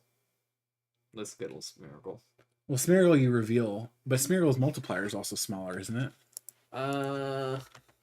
Isn't Smeargle 30? Where is it? Yeah, it's a 30 times multiplier. I mean, you have a 30 base, but you don't have to discard them. You don't have to discard. And it is a basic, but the attack cost is higher, and you're squishier by 10 HP, but still you're squishier. Just from both. I don't know. Sarah says they're doing a lot of world building with these single prize evolution lines that will help future stage 1s and stage 2s. Yep, I agree, and I'm so glad that we get this again. This is something that a lot of people that played or started playing during Sword and Shield era don't understand. Just the sheer variety and flexibility and utility and absolute creativity involved in deck building before all of the tag team nonsense was just amazing. You had decks that would run Macargo and Macargo GX. Like, they would run multiple parts of the evolution line, single prize line and the multi-prize line, right? It was cool stuff. And then freaking tag teams came and ruined everything. And then we have Bombardier from Clayburst and Livery Pocket. Search your deck for a basic Pokemon and put it onto your bench, then shuffle your deck. Dark Edge, discard an energy from this Pokemon. So that is unfortunately a bulk card. Probably decent for, like, if you're playing a deck that's meant to go against Battle Academy or something against little kids. Sure, put it in as an inclusion, but otherwise you're just gonna throw it in the bulk box. Bronzor has Mirror Draw. Draw the same number of cards.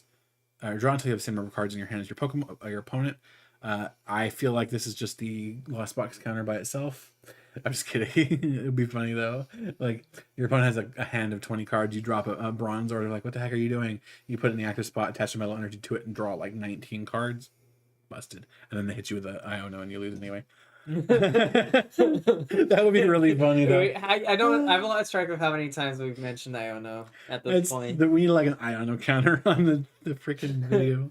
That'd be funny. Just edit that in later. Yeah, no, it's a live stream. So, all right. So Bronzong has Oracle Press.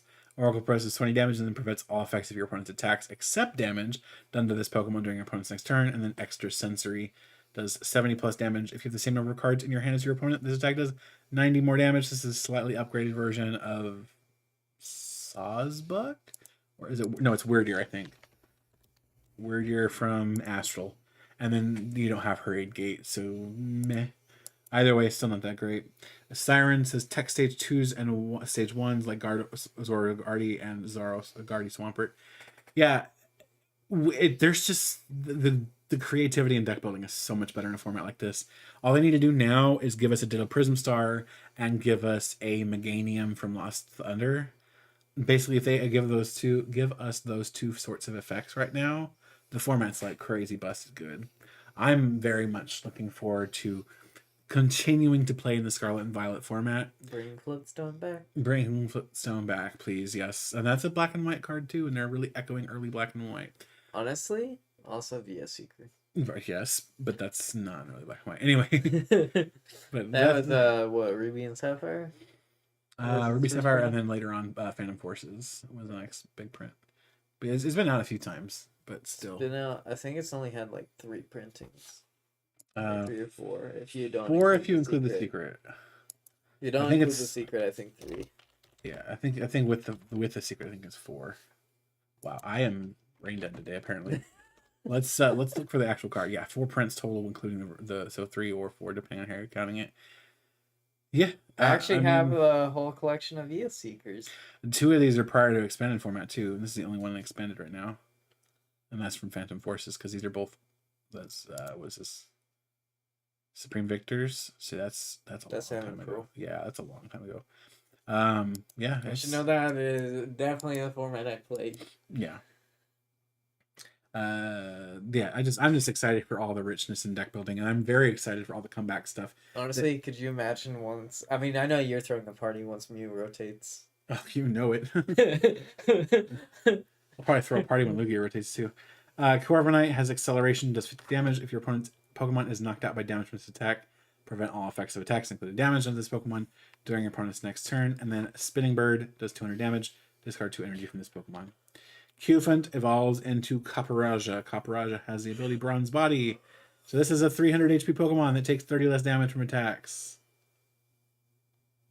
Woohoo. Honestly, I feel like that they went very underwhelming with that ability. I mean, it's not bad though, because unless you're getting hit by a fire type Pokemon, you're sponging a lot of damage with that ability. Because if they're hitting you twice, that's at -30 and then another -30. That matters. I really want to brainstorm about comeback cards. They introduced so many cool cards this set. Even the healing thing is interesting for tank decks. Yeah, there are so many already existing comeback cards in the TCG that they could print, and it would just immediately improve things. One of the ones that I would love to see reprinted is Pao Hand Extension.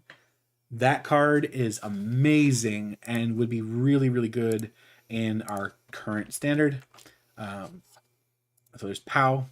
If you're one of the people that think Pao is maybe too strong, there's also Counter Catcher, which is half of Pao. There we go, Counter Catcher. So you got Counter Catcher. Counter Catcher says you can play this card if I cannot talk. You can only play this card if you have more prize cards remaining in your opponent. Switch one of your opponent's special Pokemon when they're active. And then Pao is basically the same thing, but you also have the ability to move an energy card attached from the defending Pokemon to another one of your opponent's Pokemon. So this is basically Counter Catcher plus, was it Enniporter? But Enniporter required it to be special energy. Either way, both of them are very good. And then there's Counter Energy. I mean, we're getting Reversal Energy, which is better, honestly, than Counter Energy. There's absolutely some very interesting things they could do with the format, and I'm very, very glad that they're finally taking game design seriously instead of just having everything be exactly the same thing with a different color. You're not wrong. So tired of that. Caparaja also has the attack Nosequake, does 260 damage, and then does 30 damage to each of your bench Pokemon, which is a little unfortunate, but well. And then Orthworm. Orthworm has nutritional iron. If this Pokemon has 3 or more metal energy attached to it, it gets an extra 100 HP. As the attack Shoot Through for 100 damage, this attack does 30 damage to one of your opponent's benched Pokemon. So there's a little bit of snipe in there and does 100 damage. So not a whole lot of damage it's doing, but you are sort of spongy. You can get with... Me and my brother were already talking about this for GLC. For GLC, I think it's probably decent because you have access to stuff like Metal Saucer and Bronzong. But in Standard, I don't know that it's very good. Like, yes, you could easily get up to 280 HP with the basic single prizer, which is a pain in the ass, frankly, for a single prizer especially. But they can rope you and then throw a Klefki up the active spot and shut off your extra HP and knock you out that way. Yep. So... Just I do like the design on the card. I just wish the damage were a little bit better on the attack, because then it would at least be worth the risk of getting roped and Klefki to lose the Pokemon that way. But with it only doing 100 and then a 30 snipe, it's just too low. Yeah. Honestly, if it was like a 50 or 60 snipe. Or even just better basic damage in the active spot. Like if it were like 150. That would be way better. And then it would be maybe viable. But as is, not that great. Noibat evolves into Noivern. Noivern has Covert Flight. It's like does 70 damage. This says during your opponent's next turn, prevent all damage on this Pokemon by attacks from basic Pokemon. I mean, I know you banned the Regidrago in Eternal. Yeah. Is this going to be on a watch list? I mean, Mysterious Player was talking earlier about how maybe it's time to just give Double Dragon Energy the X. Which is actually, I think it would probably go before this. That way you just can't just attach and just do your shenanigans. Yeah. It's in, I think in Standard though, I think the card's fine. In Expanded, I could see it being pretty ruthless. Like it could be pretty nasty in Expanded. Dominant Echo does 140 during your opponent's next turn. They can't play any special energy or stadium cards from their hand. This is Whimsicott's attack, is what it is. It's Whimsicott. The Whimsicott or Flying Pikachu. We'll call it Ice Cube. How's that? I'm not in love with Noivern in Standard. I think it's fine. It's probably great in Regidrago V-Star. But in Eternal, Regidrago's banned, and in Expanded, the format's broken already. Anyway. Otherwise, yes, it would be played in Eternal if Regidrago 100%. Yeah. not banned. The thing is, Regidrago was already extremely broken in Eternal. Yeah. Like, it was crazy. There's a reason they got axed. Literally a week after you built it. Yeah.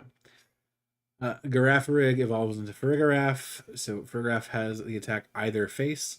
Choose either yourself or your opponent. That player shuffles their hand into their deck and draws 4 cards. And Power Beam for 130. So, sure.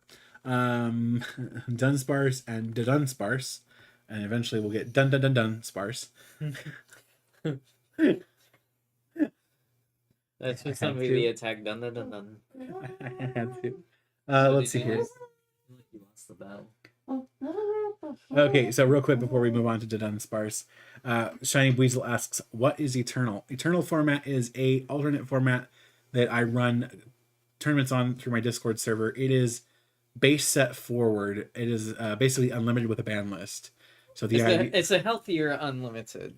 Yeah, it's what it is, because if you play unlimited, you play one of 2 versions of a single deck where you literally just turn 1 win. Yeah, unlimited has a lot of first turn wins. Eternal doesn't. So Eternal is much safer in that respect. Eternal's ban list has dealt with all the problem cards, or at least most of them, and thankfully that makes for a healthier format. In fact, if you talk to people who regularly play Eternal, I think a lot of them would probably argue that Eternal is actually a healthier format right now than Expanded is, which is maybe a little sad. But Expanded has been neglected for several years now. Expanded could be fixed pretty quickly, I think, but TPCI hasn't really done anything about it, so it's not in a good spot at the moment. What'd I miss? You were exercising demons, we'll leave you alone.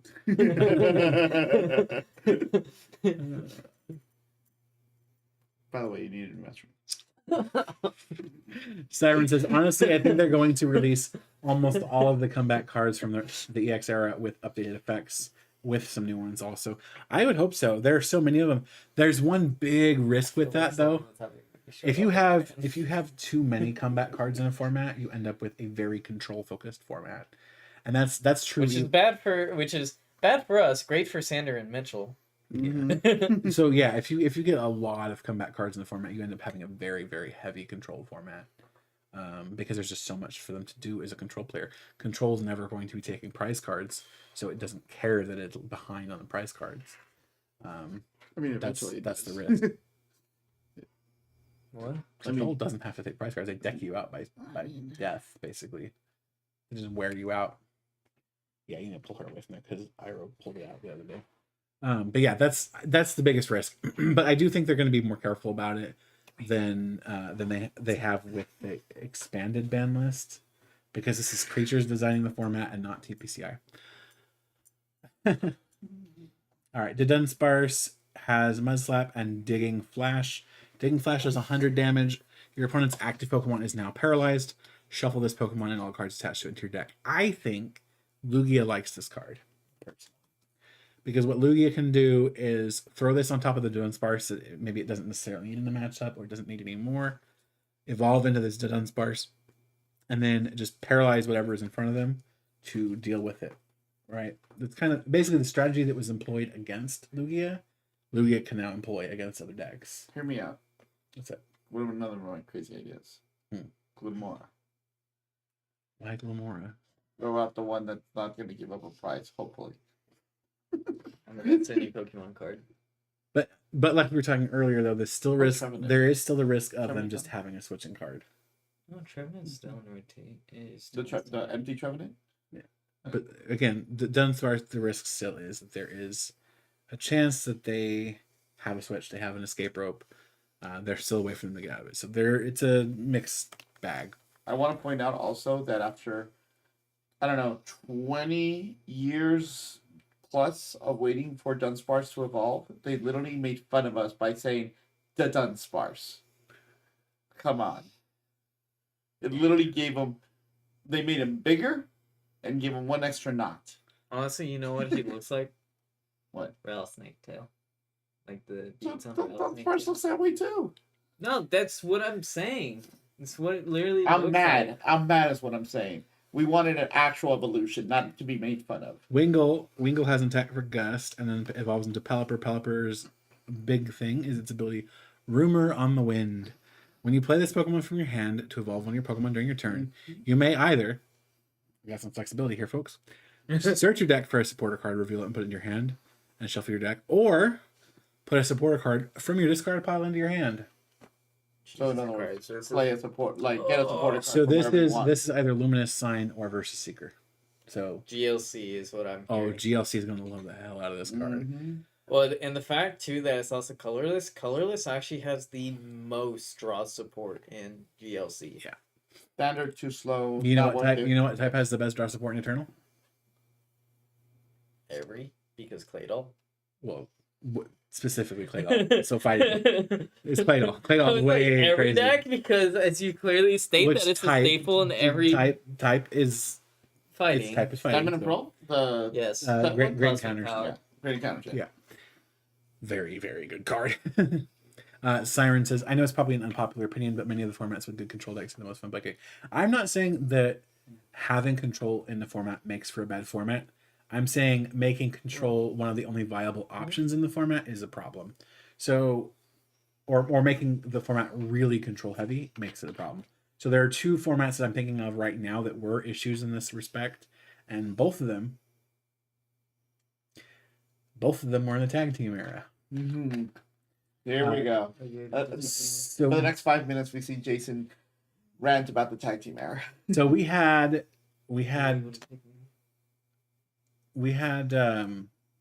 Control, which had way too many options for the era. And then later on, we had less of a controlled deck and more of just a control meta, where every deck ran like 4 copies of Crushing Hammer. Because it was the only way to maybe slow down ADP enough to make it work.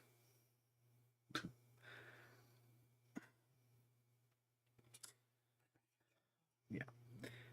All right. Slack off, bigger off, and slacking. Slacking. Slacking has an ability called Back to Bed. During Pokemon Checkup, if this Pokemon is asleep, flip 2 coins instead of 1. If either of them is tails, this Pokemon is still asleep.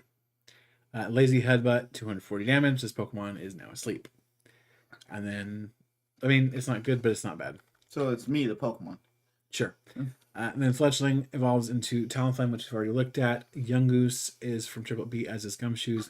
Rookity and Corvisquire, we've already seen the Corviknight, and they're not very interesting. Tandemaus and Mousehold. Okay, so Mousehold, general stat for 50, and Voracious Gnawing. For each Mousehold in play, put 1 damage counter on each of your opponent's Pokemon. I mean, it could be worse, right? You're gonna get 4 damage counter spread, which can't be shielded really. But the problem with Mousehold is that you're really, really squishy. Honestly, just use the other Mousehold. I'd rather just attack with the active and power up. I think this is, if anything, this is an option for the other one. But I just don't. I don't think it's that good. I think the other one's better. Okay, here's something I want to talk about.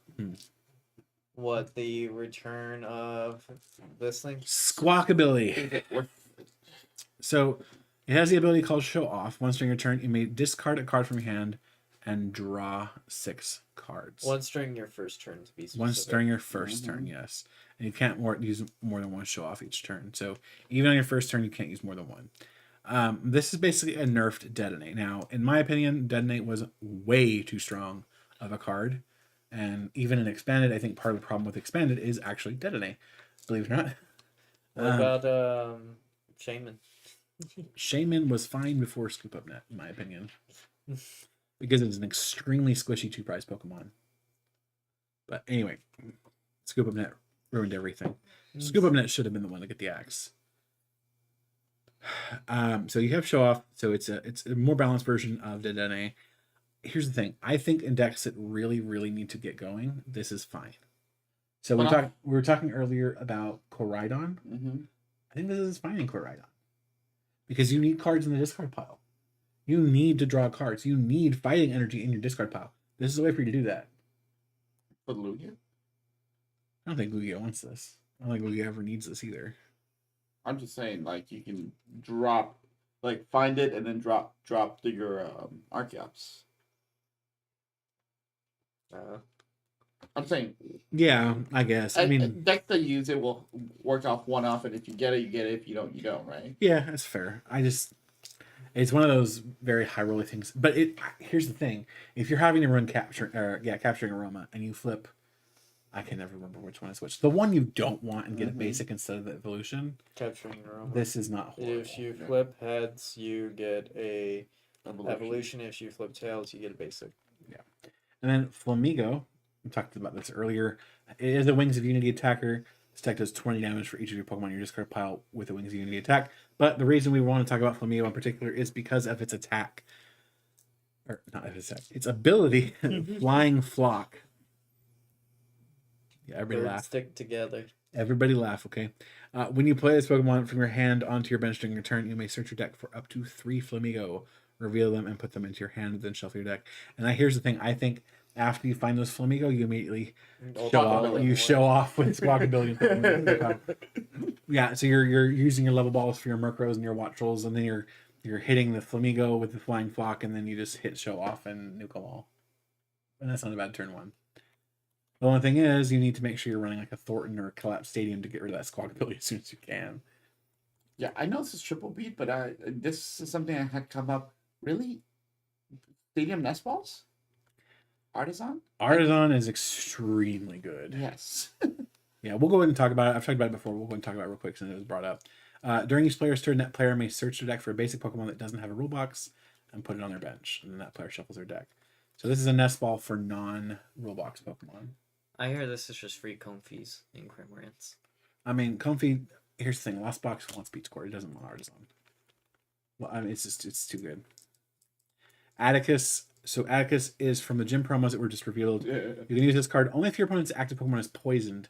Shuffle your hand into your deck, then draw 7 cards. So if you're running a deck like anything that's running, it's not Garbodor, Quagsire, you're running Atticus. Limora? I mean, I guess. But you're going to need Quagsire anyway. Oh, that's right, because that's the one that Quagsire actually poisons it without... Yeah, Quagsire has the same ability as the Rebel Clash Garbodor. Yeah. Boss of Orders, get the reprint. Oh, please, this looks great. Inferior. I will point out that my GIB format in Boss of Orders also gets this. I'm very sorry to hear for your loss. Brashus is another one that doesn't have the set on it. Brashus is also a gym promo. It's an older gym promo at this point. Shuffle your hand into your deck, then draw cards until you have one more card than your opponent has in their hand. So, very situational. It's like a weird version of Copycat. Yeah, Copycat plus 1? It's basically Copycat plus 1. Yeah, that's a pretty good way to put it. Copycat plus 1. So, if you really, really want to draw cards, and you know a lot of cards in the format or a lot of decks in the format are running super large hands all the time, then sure. But the problem is, I don't know. Charm of Courage, you've mentioned this a couple of times so far. This is a buffed version of Cape of Toughness. So basic Pokemon this card is attached to gets plus 50 HP. So the difference between Charm of Courage and Cape of Toughness is that Cape of Toughness does not apply to Pokemon GX. So while that does not matter in the standard format, in Eternal and in Expanded, it does. So Charm of Courage will just be a direct upgrade over those. So one thing to also point out, if you're running Oricoro and Mew and you have this, you can survive the Drapion hit. Wait, hold on, what? So what are you putting? What are you attaching this to in Mew?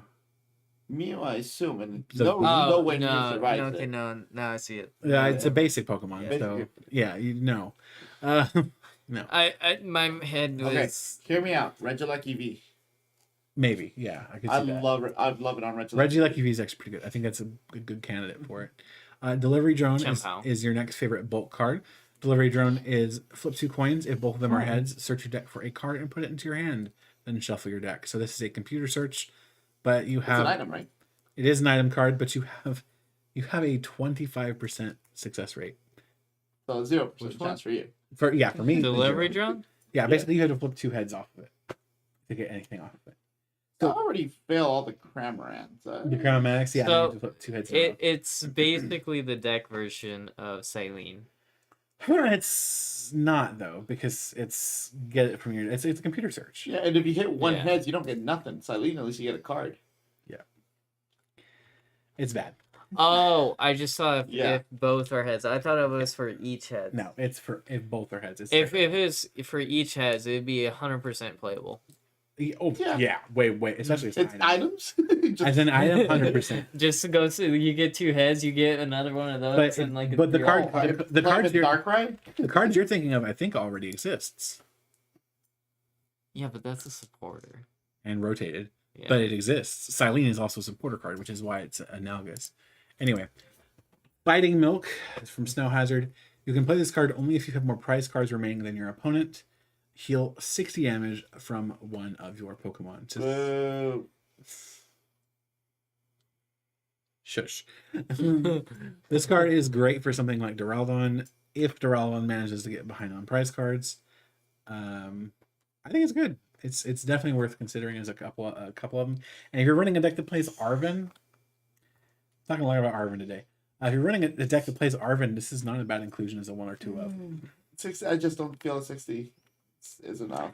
Look, if it screws up the math, it's perfect. Hyper Potion didn't heal that much either. Does Picnic only take away 20 or 30? Picnic is 30. Picnic is 30 from those active. That screws up the math too, don't you know?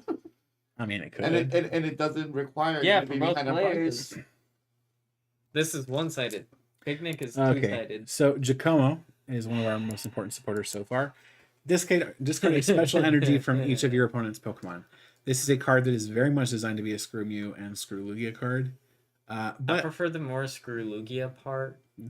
I prefer the easier one. What? Yveltal. Easier? Yeah. This is a supporter card. You just search that limit. Yeah, you mean the card that literally made our game be like almost 3 hours? It was like 2, but yeah, it was a long time. Giacomo is a very good card. Definitely will see some play. I don't know if it will see play in every deck necessarily, but I can definitely see it being used as a tech card or as a control card. So definitely pick up a place out of that. Yeah. Well, I mean, Siren was talking earlier about you were talking about the way to shield your Genesect with the fusion energy. Yeah. Well, Giacomo is very much a screw your fusion energy card. So you would that'd be too risky. I was gonna say you'd literally have to do Diancie in the active spot. I did ask to bring back energy removal just like 10 minutes ago, didn't I? Grusha from Snow Hazard. Draw cards until you have 5 cards in your hand.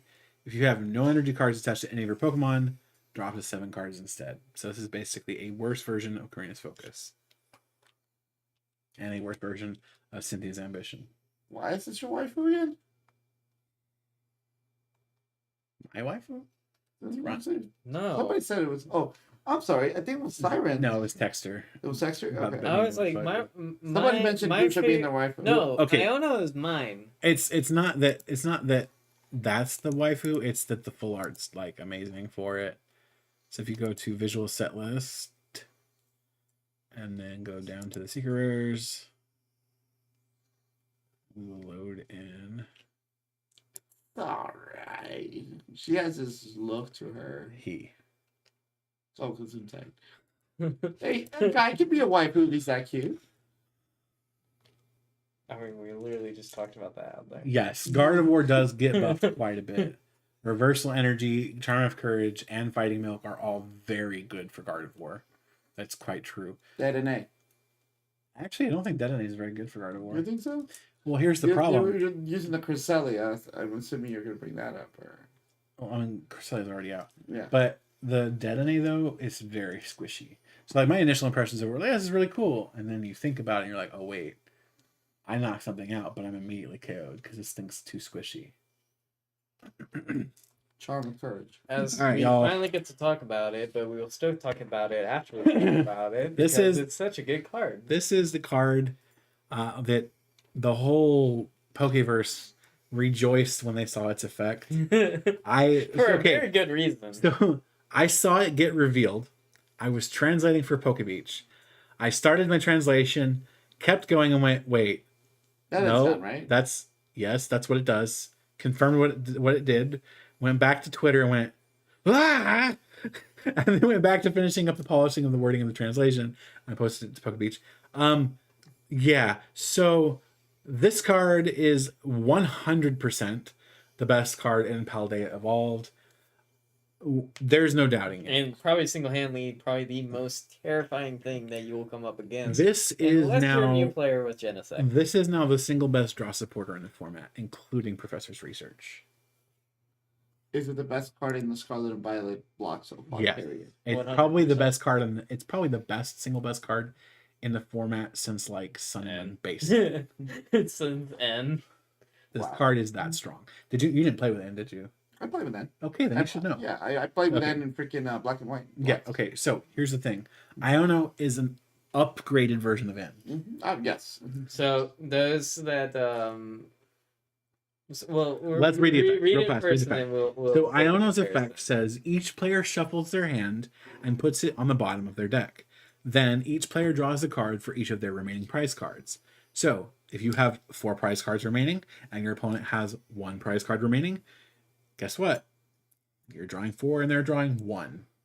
And it bottom decks the cards. Yep. So unless you can shuffle your deck, those cards are out of play. And you can't just immediately draw back into them either. So if you have 1 boss left in your deck, and it was in your hand, guess it's what? now at the bottom of the deck. It's now stuck at the bottom. And as the player that plays it, you are in control of what cards you're losing, not necessarily, Yeah, so because you could use get to something. choose. You can use something like switching cups. This is to stack your deck with 100% cards. better than Roxanne. Oh, Because people at this I point, hate that it does because I was a big Roxanne supporter. and I wasn't. I Yeah. hate Roxanne's a lie. And look, man, it's gotten me a couple of games out of it. And Yes, there's great. always the risk of that. But Roxanne's a But lie. this is 1,000%. This is way better. Partially because it's live early on. Roxanne's a dead card for half the game. I agree. So, for those that are not aware of the comparison, this is literally N and Marnie had a child. Siren says, Iona nerfs Loxbox and Lugia. You can put the Colress and Archeops at the bottom of the deck. Yep. Loxbox really does not like to see Iono. Lugia doesn't either. Honestly, I don't even think Gardevoir likes to see it. Mew likes to see it because it doesn't Oh, affect Mew. Well, Mew loves it. As somebody again that I played with early N, not even X and Y N, like black and white N. When you saw the end, your heart sank. Yeah. if you're up and you're trying to like finish off again, and you saw the end, you're like, oh. But at Here's- that okay. point, you also knew the end was coming at some point. So Yeah, it's just you have to play around it. Like, there are ways, even in the current standard format, to make it the N less potent, right? You can run Altaria and stack a boss on top of your deck. You can run Altaria and stock another Iono on top of your deck or And whatever. what I remember is the anxiety of being end, as opposed to like recently with Marnie. It's like, okay, cool, yeah, it's fine, but you still got 4 cards back. You know what I mean? Plus your draw, that's 5 cards. You can do something with 5 cards. The anxiety Can't do of much being with one. the anxiety of being end is like you better have some sort of draw Pokemon on your bench, Well, here's and the it thing. might make those much more valuable. Both Iono and N are very good cards in the fact that they punish people for just taking prize cards. A lot of players are used to what we've done since Tag Team's released, which is just take the knockout that's easiest, most convenient, and gets you closer to winning. Because that's how the game played, right? Mm-hmm. Oh, I need 3 prize cards to win. He's got 2 prizes and 1 on the bench. I'll gust up the single prizer and then rope up the 2 prizer and I go win, right? That's how you did it because that's how you prize mapped, right? Mm-hmm. Now, doing that can be very risky. There will be times where you can take a knockout, and in the current format, should take a knockout. But in the coming format with Iono, you don't take the knockout because you will put yourself in a huge pickle. Right, you're going to cause yourself to lose because you're going to get end or Iono. I mean, frankly, that's leaves open for other more strategic stuff. Like, honestly, I think I'm gonna go back to play, despite the weakness, Rapid Strike Urshifu, because it's one of those decks that can pull like 5 prizes all at once. Well, the good thing with Urshifu is you're running an Artillery Engine, so even if you get into or Iono to 1, pull out a Karina's focus, fill your hand again. And again, stuff like if you have Pokemon, that's gonna make setup and draw engine so much more needed. Like every deck should at least run some sort of a draw. And that's another thing too, is we they've been prepping us for this coming, right? We have B-Barrel, we have Altaria, we even have Revavroom, as weird as a card that might be. Like, B-Barrel Squabit for the win. B-Barrel and Squabit. Yeah, it's you have ways of dealing with Iono. Even Mew has Genesect, right? There are ways to deal with Iono. Oh, you mean Mew that pretty much gets everything? Yeah, I know, but it's good. Like I said, Iono incentivizes spreading damage out evenly and setting up proper boards. Exactly. It incentivizes playing the game as if there were strategy involved. What a radical concept. Hey, blitz and full out aggression is also a strategy. So is playing a scoop up turn 1 and giving me turn 0 win. That's okay too. Basically, if you haven't gathered it already, I'm very excited about Iono. And if you saw me play against 9-card, you've heard me repeatedly say Iono, because that actually is the way her name is supposed to be. Ion? So there's Ion, but it's also the I don't know. Oh god. That counter's just going crazy at this point. We've said it at least probably like 25 times. Alright, we have Saguaro from Clayburst. Heal 50 damage from up to 2 of your Pokemon. It's bulk, play cook. Play cook.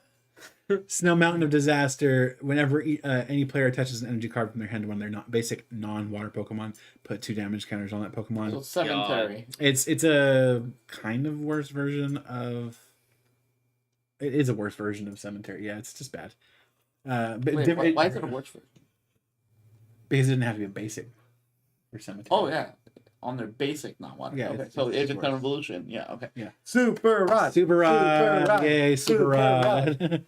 Super exciting to see Super Rod come back. That's another one that needs a text fix. So Super Rod has... it's a reprint, yes. It's a slightly nerfed, but also slightly buffed version of Ordinary Rod. Ordinary Rod, you're putting 2 and 2 back. You're putting 2 Pokemon, 2 energy. Super Rod says, you know what? Maybe you don't even care about necessarily getting energy back. Maybe you only want Pokemon, or maybe you only want energy. Super Rod allows you to do that. So shuffle 3 energy, shuffle 3 Pokemon, pick one, or heck, maybe you do need a combination, so put 2 in 1. We're looking at you, Lost Box. Yeah, so Super Rod, an extremely good card. Could you imagine also another one of the best in the set. Plus Ordinary Rod and Lost Box at the same time? No. So yeah, Super Rod, very, very good card. I kind of want to ask, how high are the ones from like the black and white era? Because those are beautiful. So is it the black and white one that's the good art? Yeah, it's the hollow. Yeah. Well, I know Yeah. these ones, Yeah. these, right? So which one's the hollow here? Is it It's Dragon's Insulted. Or Dragon Vault. Dragon that's Vault, what okay. it is, yeah. So $4? Something tells me that's not the right price. $6 for Near Man there's Hollow. one from Troll and Toad. And Yeah, then they're mostly around they're in like the 10s and $12 each. 12s.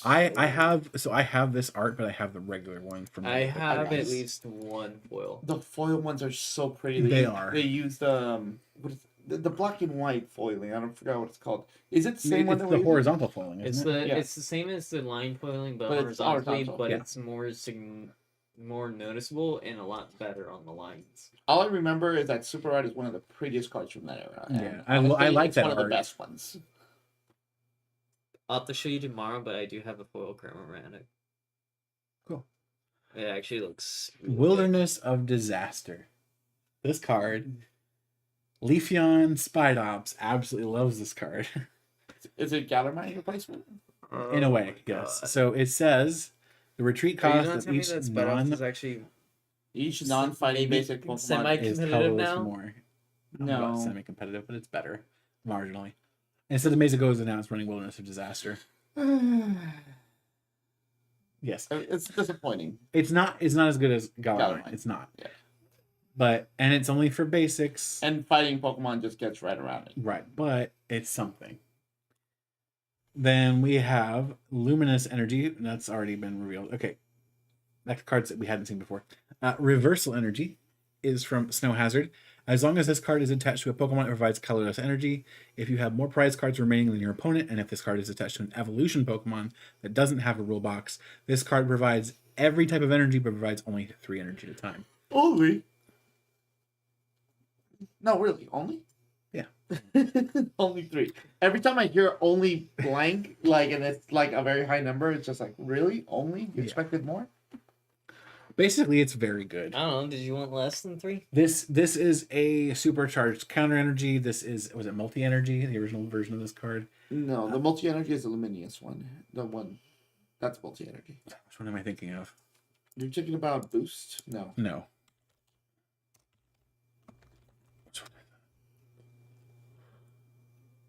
So multi energy is the one that is luminous energy. What card is it? Multi energy? Yeah, multi is luminous. You're talking about it's an EX era card. It's like 3 rainbows.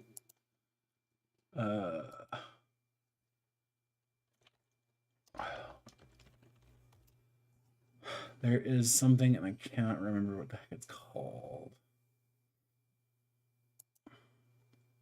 I mean, I would say I do know. It's Scramble. That's Scramble. It's Scramble energy. So it's a buff version of Scramble. Not scrambled. That's eggs. Scramble energy. There it is.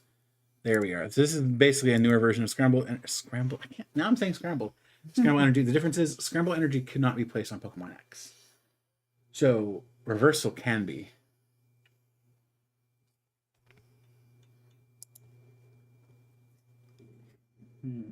Yeah. 3 and it. Wait, but Scramble didn't require the comeback, right? Oh yeah, it does. Yeah, it's the same effect. It's just it doesn't work on Pokemon X. And this one specifically says evolved Pokemon. Yeah, so that's another change too. So Scramble energy specifies evolved Pokemon, whereas reversal specifies evolution Pokemon, and there is a difference. So if you cheat your evolution Pokemon without an evolved Pokemon, like anything underneath it, does it still work? So it's not a basic. It's still an evolution. So here's the difference, right? The Luxray we were talking about earlier, the one that cheats itself into play. Okay, so if you put the Luxray into play and you attach Scramble energy to it, or I don't even know if you actually can attach it. I don't remember the wording, but let's say it's attached for whatever reason, it would not provide the energy because it is a it is an evolution Pokemon. So in Digimon terms, it has no evolution. It has no Digivoltion. It has no sources. Yeah, it has no sources. Mm-hmm.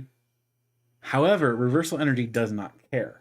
It just has to be an evolution. That's why I said if you cheat an evolution into like what's the little bug thing with the ball? That's Bratska. Yeah.